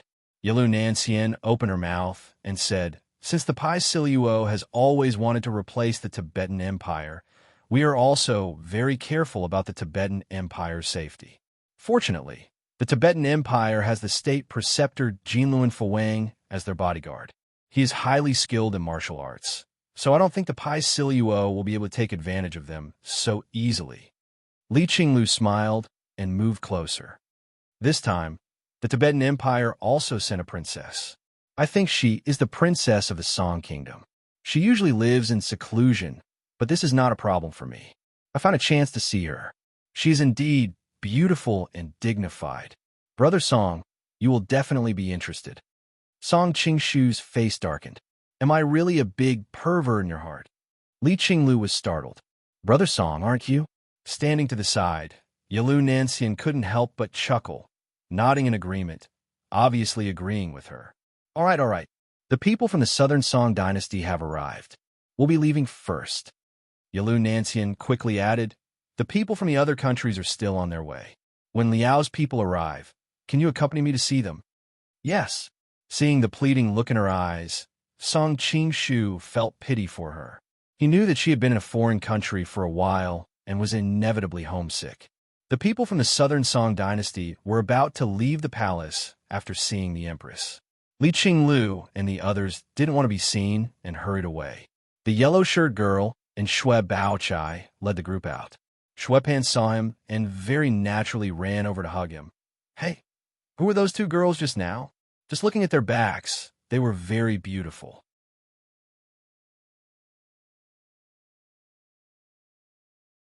Chapter 2140. Oh, two palace maids. I was asking them for directions. Song Qingshu answered naturally. Are the palace maids of Xixia so beautiful? Although Shui Pan didn't get to see their faces, he could tell from their graceful figures that they weren't ordinary. Song Qing shrugged his shoulders. Maybe I was lucky enough to meet two beautiful ones. Humph, they can't be more beautiful than the Empress of Xixia. It's a pity that you weren't there just now. Let me tell you, the Empress is young and beautiful. I've never seen such a beautiful woman in my life. Shui Pan described excitedly. Is she that beautiful? Song Qing pointed to the yellow-robed woman and Shui Baochai. I think Miss Yang and Sister Bao aren't inferior to them. The yellow-robed woman raised her eyebrows but didn't say anything. Shui Baochai's lips curled up slightly. Apparently, all women like to be praised for their beauty. Humph, you haven't seen the Empress of Xixia. You can ask LV Shi Dao and the others if you don't believe me. Seeing that he didn't believe him, Shui Pan became anxious. He pulled the LV brothers over and asked them to testify for him. The Empress of the Western Xia country is indeed elegant and refined, but Miss Yang and Miss Shui are also heaven-defying beauties. Plum blossoms, orchid, bamboo, chrysanthemum, each has its own advantages. The two brothers were obviously not as straightforward as Shui Pan. Flatterers. Shui Pan spat. Obviously, he was not in the same boat as them. Brother Shui, it should be because of their status. Miss Yang and Sister Bao are as beautiful as the Empress. However, the Empress has the halo of the Empress and sits on the dragon throne. No one dares to look at her. It's normal for you to think she is more beautiful after a few glances. Song Qing gave a fair evaluation. After all, when a woman is beautiful to a certain level, her charm is closely related to her status. Shui Pan suddenly understood. Bao Yu, your words have enlightened me. I didn't expect you to be so knowledgeable. Although he said so, he was a little disappointed when he saw that Song Qing didn't believe him. So, he ran to the side and discussed the beauty of the Empress with his companions. Shui Baochai walked over and stared at him with a faint smile. Bao Yu, I didn't expect you to understand women so well. Song Qing was instantly drenched in sweat. He hurriedly denied, Don't joke around, Sister Bao. I was just speaking nonsense. How would I know anything about women?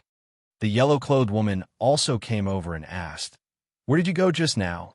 Her tone was somewhat unkind. The Empress had summoned Jia Baoyu just now, but they couldn't find him anywhere. So, they had no choice but to go to the Empress first. They were afraid that the Western Xia country would blame them, but they were also worried that Jia Baoyu might cause some trouble in the Imperial Palace. So, they naturally didn't have a good expression when they saw him at this time. I went to relieve myself just now, but the palace was too big, so I accidentally got lost. It wasn't easy to find my way back, but I found that you guys had already gone to see the Empress, so I wandered around, Song Qing said without a blush. Do you think the Imperial Palace is your home? What if you get into trouble by walking around as you please? The yellow-clothed woman originally hated the Jia family, so she naturally didn't like Jia Baoyu. Now, seeing his mischievous appearance, she couldn't help but think of a familiar person, and her expression became more and more unpleasant. But I didn't get into trouble, did I? Song Qing thought to himself. Is she on her period recently? Why is she so angry? The yellow-clothed woman raised her eyebrows, but thinking that this was the Western Xia country's imperial palace, she finally suppressed her anger. Were those two really palace maids just now? Yes. Song Qing nodded. Nonsense. Do you think we haven't been to the imperial palace? How can there be palace maids wearing such gorgeous and expensive dresses? The yellow-clothed woman sneered. Song Qing replied with a straight face. You went to the imperial palace of the great Song dynasty. You've never been to the imperial palace of the Western Xia dynasty. The rules here are different from ours. Maybe they're imperial palace maids with a relatively high status? The yellow-clothed woman was stunned for a moment and found that she couldn't find a reason to refute. At this time, Shui Baochai hurriedly ran over to smooth things over, and the group of people just left the imperial palace. Looking back at the imperial palace, Song Qing vaguely saw a slender and beautiful woman dressed in palace attire staring at him from the highest pavilion. Who else could it be but Mu Wanqing? 20 this time, she spent a lot of effort to invite him to the imperial palace, but the two of them didn't get to see each other. It was really a freak accident. Song Qing-shu sighed inwardly. He would find a time to visit her again, but the most urgent thing now was to go to the Mongolian embassy to investigate. From the conversation with Yelu Nanxian and the others just now, he knew the situation of the other countries' diplomatic groups. Only the Mongolian embassy. As soon as they entered the embassy, they drove out all the Western Xia people and only used their own people. It could be said that even a fly couldn't fly out. After all, they were the strongest enemy in the world, and Song Qing-shu didn't dare to underestimate them. He decided to personally investigate them and see the truth. Returning to the southern Song residence, Song Qing-shu bragged with Shui Pan and the others as usual while waiting for night to fall. After dark, Shui Pan ran over with a wretched look on his face and asked him out to drink. I asked around during the day, and I know which garden has the most beautiful girls. Let's go. It's not easy to get out of the country. No matter what, we have to try the taste of foreign horses. Song Qing-shu rolled his eyes. Why did this Shui Pan have the same déjà vu as those scoundrels in his previous life? It seemed that no matter which era, men's thoughts were the same. However, the current him couldn't be bothered with those vulgar girls in the brothels. Besides, he still had things to do tonight, so he found an excuse to reject Shui Pan. It might be because I'm not used to the climate here. I'm not feeling too well, so I won't be going. Shui Pan looked at him with disdain. Your body is too weak. I told you before to stop playing with married women. It's a waste of your body, and it's better to play with delicate girls. You didn't listen. Look at you now. Your body has been hollowed out. Song Qing-shu was speechless. He didn't expect that Jia Baoyu would even talk to him about these things. They were really a pair of close brothers. Shui Pan scolded him for a while, but in the end, it was impossible for him to stay and accompany him out of loyalty. He abandoned the foreign brothel that he had been longing for a long time, and soon he left with his other companions with a lewd look on his face. On the other hand, Song Qing-shu found an opportunity to sneak out of the embassy and rush towards the Mongolian envoy's residence. He had already heard from Li Qinglu that the Mongolian envoy was to the west of the city. Because the Mongolians were the most powerful, the Western Xia didn't dare to neglect them. They specially gave them a high-ranking official's residence. It just so happened that many high-ranking officials had been purged during the recent rebellions. Otherwise, it wouldn't be so easy to find such a large residence in the capital. It didn't take long for him to find the place. Song Qing-shu found a secluded area and quietly climbed over the wall. He jumped in fright the moment he climbed over the wall. In that instant, several auras swept towards his position. If it wasn't for his peerless lightness skill, he would have been discovered. As expected of the strongest nation in the world, there's so many capable people under their command. Song Qing-shu secretly wiped away the cold sweat on his forehead. He didn't dare to be careless in the slightest. Previously, he had only come into contact with the Ryong Palace and the experts under Kublai's command. Both sides were full of experts. Su Liu had been in charge of attacking the Western countries these past few years, so he must have had many experts under his command. Moreover, he must have recruited many experts from the Western countries. His methods were different from the experts of the Central Plains, so they would be even more treacherous and difficult to deal with. After walking around the courtyard for a while, Song Qing-shu discovered dozens of hidden sentries. Even with his abilities, he still had to be careful.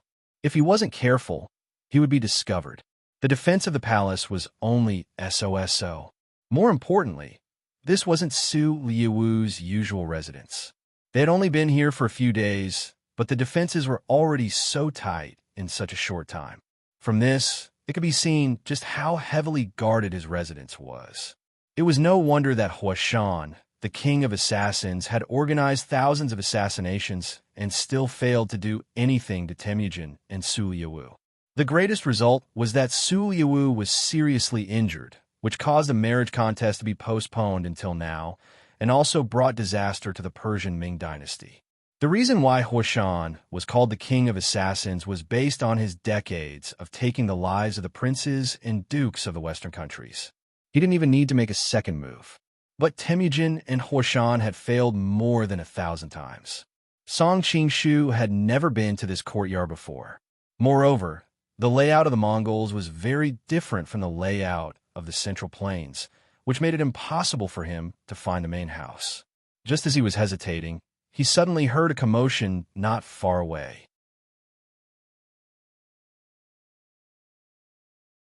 Chapter 2141. What was even more eye-catching was that her skin was very white as snow, and her appearance was rather exotic. It was obvious that she was not a woman from the Central Plains. At first glance, Song Qingshu could not help but think of a word, Caucasian. As soon as this thought appeared, Song Qingshu's face heated up. He thought that he had really been influenced by that bastard Shui Pan to unconsciously think in this direction. The woman must have been in a fight and suffered serious injuries. Her face was abnormally pale, and her breathing was very rapid. It was obvious that she was in a panic. Could it be a scene of kidnapping a civilian girl? Song Qingshu was startled. He thought that Su Yiwu had sent someone to find women for him to pass his time. He had been fighting in the West for a long time, so it was normal for his taste to be more westernized. In ancient China, having a high nose and deep-set eyes had nothing to do with being handsome. Instead, they were called hoof face, and people regarded them as having the appearance of a ghost. After the Five Barbarians' rebellion, Zhao Shihu and his son were very afraid of others talking about their looks. Anyone who mentioned anything about their sunken eye sockets would be killed without restraint. Only someone like Song Qingshu, who came from the later generations, could appreciate the beauty of Western women. Most people in this world couldn't. So when he saw this woman being brought in, his first reaction was to think that it was Su Yiwu's orders. Just as he was worrying about not being able to find his way, Song Qingshu saw the situation and quietly followed her. Because the woman was brought in, there was quite a commotion in the garden. No one noticed him, who was taking advantage of the situation to sneak in. The woman was brought to a heavily guarded house. Song Qingshu's heart skipped a beat, and he hurriedly hid behind a pile of fake mountains. The door to the house was quickly opened, and a loud laugh came from inside. "Yiyu, you are indeed the little devil master. Just as you expected, Madame Zhen has personally come to our residence to spy on us." Song Qingshu looked in the direction of the voice, and saw a tall and straight man walking out of the house. He wore a Mongolian-style felt hat, and just stood there casually. His every movement was brimming with endless confidence. Without countless victories and successes, it was impossible to accumulate this kind of temperament. Presumably, he was Su Yiwu, who had destroyed the Persian Ming dynasty and made countless Western countries tremble in fear. Song Qingshu had long heard of this prince's great name. He couldn't help but take a few more glances at him. He discovered that he was indeed a dragon among men. At this level, appearance was secondary, aura was more important. There was a man standing beside Su Yiwu. He was elegant to the extreme, and his skin was even smoother and more tender than a young girl's. However, he was rather tall, and his shoulders were broad. His elegance exuded a domineering aura, giving off the feeling that he was well-versed in both the pen and the sword. This should be the little devil Master Fang Yiyu that they've been talking about. Song Qingshu quickly confirmed his identity. If this person appeared alone, his domineering aura would definitely leave a deep impression on people. However, when he stood with Su Lai Wu, his domineering aura seemed to be lacking something. Instead, it made people notice his feminine aura even more. "You flatter me, Your Highness." "I was just lucky," Fang Yiyu replied. Although his words were modest, there was no surprise on his face. He smiled and looked at the Western region's woman beside him. "Madame Zhen, previously, you used a clever trick to escape. You can say that I lost to you. However, this time I've won. Since I've already fallen into your hands, do whatever you want of me. What's the point of talking so much?" The Western region's woman turned her head away. It was obvious that she didn't want him to strut around in front of her. "Please, is this the beautiful military advisor of the Khwarezmi that Qing Lu mentioned?" As expected, she was beautiful and delicate. However, Song Qingshu didn't have the time to admire her beauty. Instead, he frowned inwardly. As the military advisor of the Khwarezmi, how did she fall into the hands of the Mongolians? After all, they had a common enemy. Song Qing-shu didn't want to see a potential ally suffer such a great loss. Killing you is too much of a waste, Su Laiwu said. I'll give you a chance. Pledge your allegiance to this king, and this king will let bygones be bygones for your past actions. Furthermore, I'll also confer you the title of military advisor. With your talent, it's a waste to stay by the side of the remnants of a destroyed country. This king can provide you with a broader stage. The battlefields of the Western countries are all places where you can display your strengths. If you follow this king, your name will definitely be recorded in history. Su Laiwu's tone was very infectious. Even Song Qing-shu had to admit that what he said was very reasonable. Staying by his side would naturally have a much better future than staying by Zalandan's side. People with ability often didn't want their abilities to be buried in obscurity. Unexpectedly, Madame Jeanne refused without hesitation. Back then, you Mongolians invaded our Jade Dragon's Crimson City. You burned, killed, and looted for 7 days and 7 nights. 1,200,000 people died in your massacre. My parents and brothers were among them. How can I do anything for you Mongolians with this blood feud? Song Qing-shu was shocked when he heard this. He only knew that the Mongolians had massacred many cities in recent years, but he hadn't seen it with his own eyes. Now that he heard someone who had experienced it personally, he truly understood how tragic it was. Since that's the case, then it's regrettable.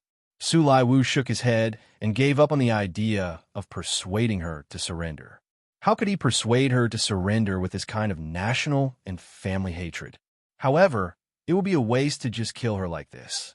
Seeing the hesitation on his face, Fang Yiu, who was at the side, smiled and said, "Your Highness, this Madame Jeanne is the #1 beauty in Khwarezm. Even if you can't use her as a military advisor, it's good to keep her by your side as a concubine to warm your bed. However, your Highness needs to be careful. Don't be hurt by this thorny rose." Su Laiwu laughed. "You don't know how many women by my side want to kill me for revenge. In the end, they still succumb to my charm. Send her to my room." Bastard. Hearing the conversation between the two, Madame Jeanne's almond-shaped eyes widened. Her expression became agitated, and she spoke in a language that Su Laiwu couldn't understand. It should be the local dialect of Khwarezm. She must be cursing. Su Laiwu didn't care at all. He waved his hand and signaled for his subordinates to bring her in. In the past few years, he had conquered countless countries and cities in the West. He had enjoyed countless princesses and concubines of conquered countries. He was already familiar with this. Madame Jeanne wasn't the first, and she wouldn't be the last. Therefore, his emotions didn't fluctuate at all. After Madame Jeanne was taken away, Su Laiwu said to Fang Yiu, "Leaving Zalandan alive will be a problem in the future. It just so happens that they are in the city now. Immediately take some people to kill all the remaining members of Khwarezm." Fang Yiu looked hesitant. Is it to start a massacre in the city? What about Western Xia? Su Laiwu said proudly, "How can a mere Western Xia dare to meddle in our Mongolian affairs? Moreover, the ones in charge of Western Xia are only a few young women. Sooner or later, they will be my concubines, so there's no need to worry about Western Xia."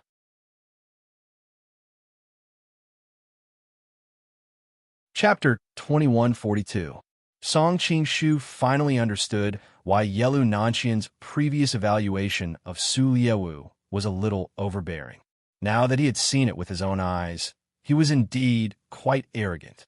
Most importantly, this kind of arrogance was different from normal people. Combined with his background and confidence, it was as if he was talking about something as easy as flipping his hand. After Su Laiwu finished arranging his troops, he returned to his own room. Obviously, he was going to enjoy that beautiful captive. Thinking about how he was thinking about Li Qinglu, Mu Wanqing, and the others, Song Qing-shu was extremely displeased. He decided to teach this arrogant prince a lesson. The security in the courtyard was very tight, and Su Laiwu's bedroom was the most important. It would not be an exaggeration to say that not even a fly would be able to fly in. There were all kinds of open and hidden sentries, and there was not a single blind spot. No matter how high one's martial arts was, it would be impossible to barge in without alerting the guards. Even if people like Zhang Sanfeng and Wang Chongyang came, they would not be able to avoid the eyes of the guards.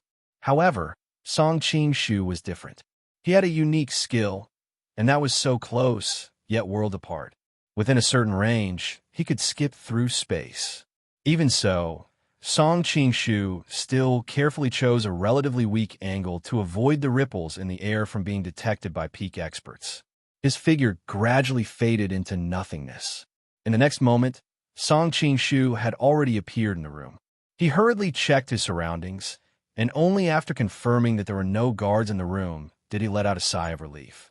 Thinking about it, unless he was a pervert, how could he arrange for someone to spy on him while he was sleeping? From his words just now, he would often have deep and friendly interactions with those beautiful princesses and concubines he had captured. How could he leave someone to spy on him? Madame Jeanne, you've made this prince suffer a lot these past few years. Finally, you've fallen into this prince's hands. Su Yawu's proud voice came from the room. Song Qingshu's heart skipped a beat. He quietly crept closer and hid behind a screen. He saw Madame Jeanne lying on the bed, her voluptuous figure completely exposed to the air. It was obvious that she had been groomed and groomed by the maidservants when she was first sent in. The bloodstains on her body had long been wiped clean. She was lying on the bed powerlessly, looking exceptionally languid and beautiful. Suiwu looked down at his spoils of war from above. He was not in a hurry. He had experienced countless similar things over the years, and it was very difficult for him to have such an impulsive desire. Compared to simply possessing the other party's body, he preferred to conquer them both mentally and physically. Madame Jeanne let out a faint sigh. Her tone was filled with loneliness and resignation. There's a saying in the Han people, do what you know is impossible. I knew this day would come sooner or later, but I didn't expect it to come so soon. Su Lai Wu couldn't help but exclaim in admiration. Madame is indeed a heroine among women. Forget about women. Not many men can compare to this kind of calm-bearing. Many thanks for Wang Ye's praise. Madame Jeanne forced a smile and blinked her large eyes at him. Is Wang Yi preparing to sleep with me? Su Lai Wu asked in response. If you were me, would you sleep with me? Madame Jeanne grimaced. I would most likely sleep with you. Su Lai sat down on the side of the bed. His fingers slid across the delicate skin of her face. You really are worthy of being the #1 beauty of Carisi. Of all the concubines this king has had over the years, not many can compare to you. Being touched by the man's finger, Madame Jeanne's body trembled and a faint blush appeared on her face. Wang Yi, help me loosen my hands and feet. Let me serve you well. Serve me? Su Lai Wu said with a smile that was not a smile. Does Madame think that Ben Wang is an idiot? I know what Wang Yi is worried about. Madame Jeanne explained, I am already heavily injured and cannot use any inner strength in my body. The reason I want to untie the ropes is because I don't have much longer to live. In my life, I have never been approached by a man. Since this is the first time, it will also be the last time in my life. Let me open my mind and body and have a taste of the things between a man and a woman. That way, I won't have lived in vain. Su Lai Wu laughed. Even though I don't really believe you, your words have successfully convinced Ben Wang. Fine, I will untie you. Song Qingshu was confused. From their conversation, didn't they call her Madame Jeanne? Why was she still a virgin? Now that the ropes have been untied, Madame can serve Ben Wang well. Su Lai Wu looked at her calmly. Madame Jeanne crawled out of the bed and knelt behind him. Her 10 slender fingers rested on his shoulders. Let me massage Wang Ye's shoulders first. Su Lai Wu nodded. That's fine. I have worked hard in this period of time. Madame Jeanne gently began to massage him. Even though her technique looked very jerky, the strength she used was extremely suitable. Even Su Lai Wu, who was used to enjoying it, could not help but let out a groan of comfort. Seeing him close his eyes, a cold light flashed in Madame Jeanne's eyes. Her hand quietly reached behind her head and took out a 2-inch hairpin from her beautiful black hair. Normally, with the professionalism of the Mongolian Imperial Guards, they would not make such a serious mistake. Any woman sent to serve them would be strictly inspected. Things like hairpins that could be used as weapons were definitely not allowed to be worn. However, Madame Jeanne was wearing a mother-child hairpin. It was the last line of defense she had on her body.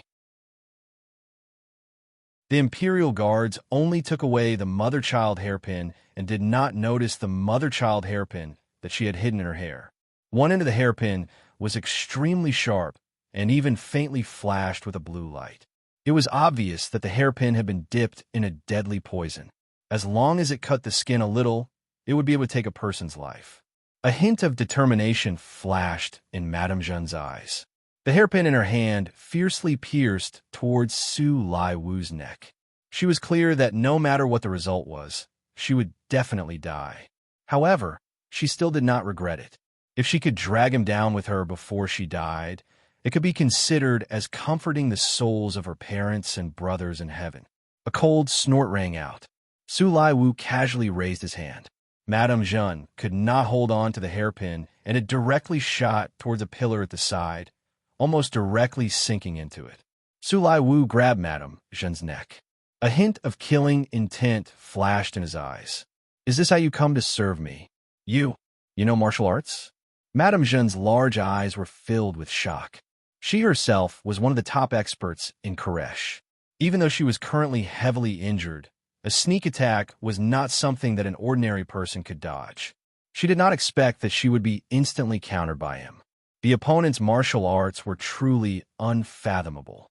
If I did not know martial arts, I would have long since died under the endless assassinations of the subordinates of the old man in the mountain. Su Lai Wu snorted coldly. Originally, he had wanted to directly break her neck. However, when he saw that her brows were like the mountains in spring, her eyes like autumn waters, and her well-proportioned body lying on the bed, appearing extremely alluring, he could not help but hesitate. It would be a pity to just kill her like this. At this moment, Song Qing-shu made his move. In that instant just now, he could see that Su Lai Wu had the cultivation of a grandmaster.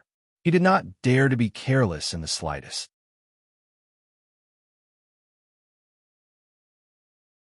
Chapter 2143. With a long spear in hand, it was like a silver dragon emerging from the sea, emitting a brilliant cold light. In the dark night, this spear was extremely stunning. Song Qing-shu's heart trembled. Even though he had just caught a glimpse of Su Liu's martial arts were very high, he realized that he had still underestimated him. With the spear in hand, his aura doubled. In Jianghu, he would be a top-notch expert. What gave Song Qing-shu a headache was that his opponent's spear was not aimed at him, but at Madame Jeanne. The most rational thing for Song Qing-shu to do now was to ignore Madame Jeanne's life and continue to attack Su Liu. In a few moves, he would be able to take his life. But if he did that, Madame Jeanne would instantly be pierced by his opponent's spear, and even a Daluo golden deity would not be able to save her. Song Qing-shu hesitated for a moment, but in the end, he still moved to protect the beauty in his arms. Firstly, he was a man who had tender and protective feelings for the fair sex. If he watched a woman die in his arms, he would not be able to get over it. Secondly, he did not really want to kill Su Liu. Su Liu's identity was very sensitive. If he was killed here, it would immediately attract the Mongolian army. With the style of the Mongolians, they would definitely massacre the entire city, and blood would flow like a river. Right now, Song Qing-shu had not organized the forces in his hands, and it was not wise to immediately start a war with the Mongolians. Su Liu had roamed the western countries for many years, and his eyes were very sharp. Seeing this, he continued to attack Madame Jeanne in his opponent's arms with the spear in his hand, buying time for himself. Song Qing-shu held the warm and fragrant woman in his arms with one hand, and his other hand pointed in the air. The spear that filled the sky instantly fell into silence. Su Liu felt his hand go numb, and he almost lost his grip on the spear in his hand. He could not help but be shocked. It should be known that his martial arts were well known in Mongolia, where there were many experts. Who knew how many experts in the Western countries could not last more than 10 moves against his spear? But now his full strength attack was actually blocked by his opponent with one hand. But although he was panicking, his hands did not panic. Not only did he not escape, but he also used everything he had learned and continued to attack his opponent. Born in Mongolia, he knew very well that he should never expose his back to the enemy. In this way, Song Qingshu could not help but feel a bit of a headache. This Su Liuwu was, after all, a grandmaster-level expert. Now that he was fighting with his life on the line, and he still had to protect Madame Jeanne, he could not help but feel somewhat flustered. "Prince, assassin." There was a sudden commotion outside the door. If the guards outside still didn't respond after such a big commotion, then they could all retire and return to their hometown. The door was slammed open, and two figures rushed in. One of them had an extremely strange movement technique. His whole body was like a shadow. He slid in front of Song Qingshu in an instant and attacked his lower body. Holy Fire Badge Martial Arts? Song Qingshu was shocked. After all these years of fighting with Zhang Wuji, as well as the Persian Three Wind and Cloud Envoys, he was very familiar with this strange martial arts technique. When a normal person encountered such a strange and powerful move, their first reaction would be to retreat and defend. If they did so, they would fall into the next few extremely powerful killing moves, and most of them would die on the spot. Therefore, Song Qingshu did not retreat but advanced instead. He directly punched at the top of his opponent's head. Not only did he dispel the opponent's following moves, but he also turned defense into offense, instantly changing the situation. The person who came was wrapped in a black cloak, and most of his face was covered. Even though his expression could not be seen clearly, it was obvious that he was shocked. He did not expect his killing move to be countered in an instant. He hurriedly clasped his hands in front of him, blocking the opponent's ferocious punch. Temple Street feeling the distortion on his fist, Song Qingshu immediately understood that the opponent had used the heaven and earth great shift to dispel the force of his fist. The old man of the mountain. At this time, Song Qingshu had already confirmed the opponent's identity.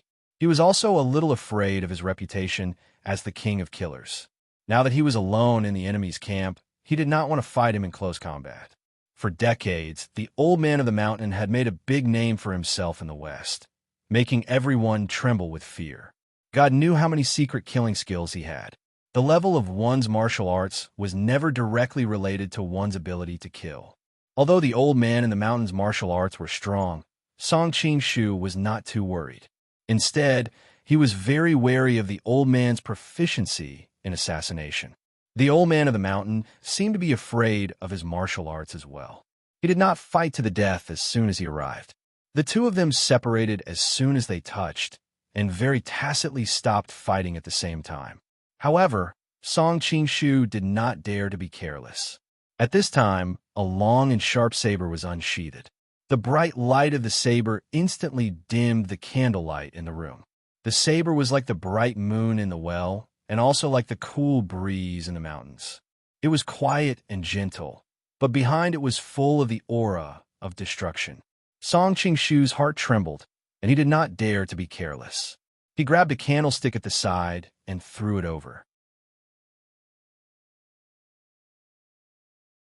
It seemed like a casual throw, but the timing and strength were just right. Before the aura of the old man of the mountain's saber reached its peak, it detonated the aura in advance. The candlestick was shattered by the saber chi, and the oil in the candlestick splattered everywhere, creating balls of sparks. This prevented the surrounding warriors from surrounding the old man of the mountain. At that instant, Song Qingshu saw the appearance of the person who threw the saber. The person was tall and straight, wearing a sleeveless outer robe that was the color of gorilla's blood, a pair of brand new white pants, and a pair of straw sandals. His thick snow-white hair draped over his broad shoulders, and his eyes shone like lightning. There was no expression on his face that was as sinister as an eagle's.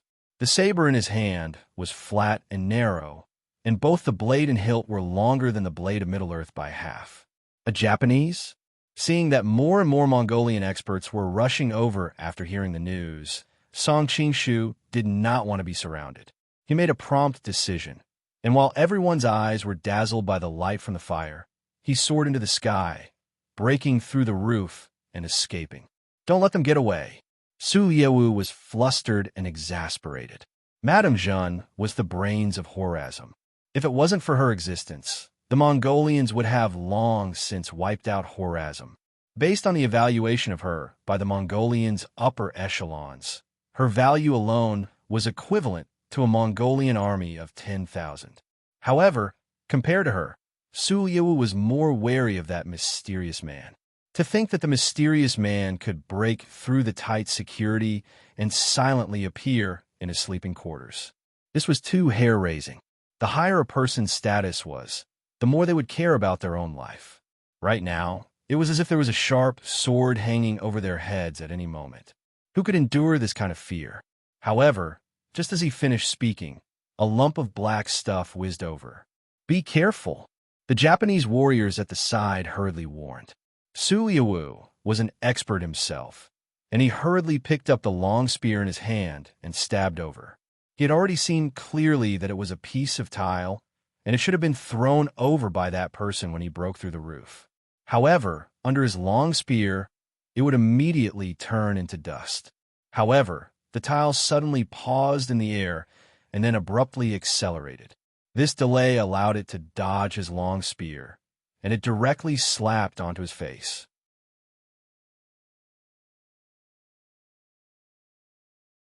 Chapter 2144.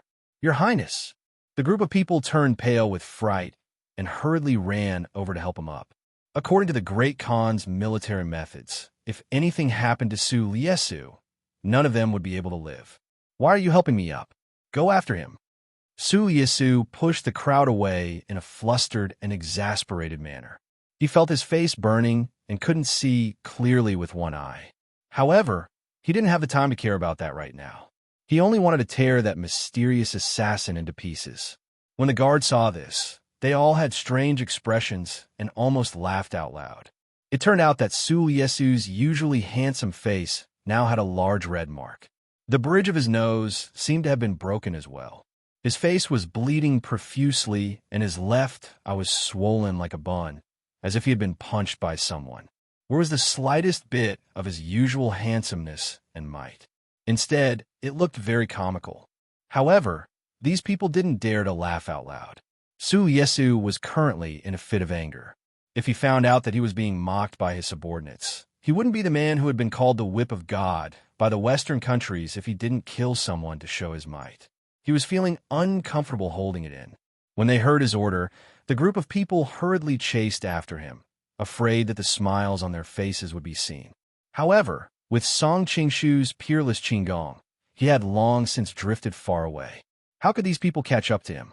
Only gave him a brick. Isn't that too easy for him? Song Qingshu was currently thinking to himself. He had deliberately shot out that brick before he left. Su Yesu had openly teased Yelun Nancian before, so he had to teach him a lesson. The wound on his face was obviously caused by someone. The Mongolians cared so much about their reputation. Su Yesu probably wouldn't have the face to come out and be arrogant for the time being. Thank you for saving my life, Your Highness. Madame Jeanne leaned against the tree for a while and finally caught her breath. She looked curiously at the man in front of her. He was tall and straight, and from his skin and hair, he should still be very young. It was a pity that his face was covered and she couldn't see his appearance. Can you move freely now? Song Qingshu planned to part ways after she regained her ability to move. Madame Jeanne rolled her eyes as if she had guessed his thoughts. She put her hand to her forehead and said, I was drugged by the Mongolians and was heavily injured. I don't have any strength left. Song Qingshu sneered. When you ambushed Su Yesu just now, I didn't see you at all. When Madame Jeanne realized that her trick had been seen through, her face turned slightly red, but she quickly regained her composure. Since you snuck into Su Liuwu's palace in the middle of the night, it is clear that you are also Mongolia's enemy. The enemy of my enemy is my friend, so we should cooperate with each other. Cooperate? Song Qingshu chuckled. I don't see why I need to cooperate with you. Madame Jeanne replied in a neither servile nor overbearing manner. When it comes to martial arts, of course I am far inferior to benefactor. But there are many things in this world that cannot be solved by martial arts alone. Are you implying that you are very smart? Song Qing-shu looked at her with interest. The woman in front of him was tall and slender. Because she had just been sent to Su Yesu's bed, she was wearing a thin dress. A large part of her skin was faintly visible. Under the moonlight, it was even whiter than snow. Such a woman would first think that she was a stunner in bed, especially with her impressive breasts. It was hard to associate her with the word smart. Maybe it was fate. Noticing his gaze, Madame Jeanne didn't try to avoid it. Instead, she straightened her back and said, "My body is the most worthless thing I have. If you are interested, you can enjoy it to your heart's content." Song Qing-shu was taken aback. He had not expected the other party to be so direct.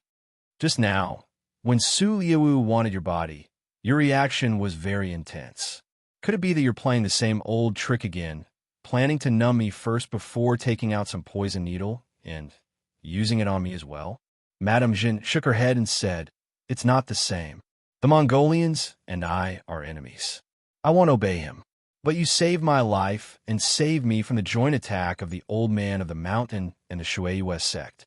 With such amazing martial arts, if you want to do anything to me, I won't be able to resist. I might as well obey you from the beginning. Why do you make it sound like I am forcing you to be a prostitute?" Song Qing-shu had a strange expression on his face. At the same time, he confirmed the identity of the Dong Ing warrior from her mouth. He was indeed from the Shui sect.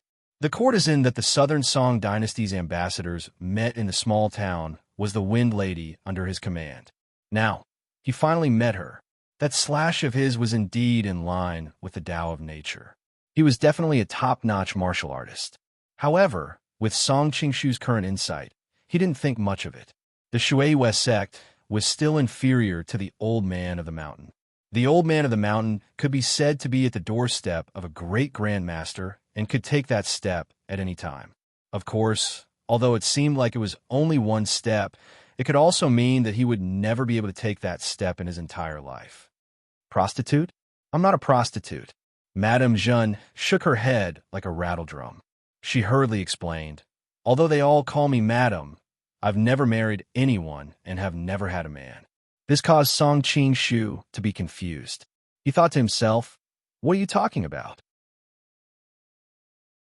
However, his mind worked like lightning, and he quickly realized that Madame Jeanne was from the Western region after all.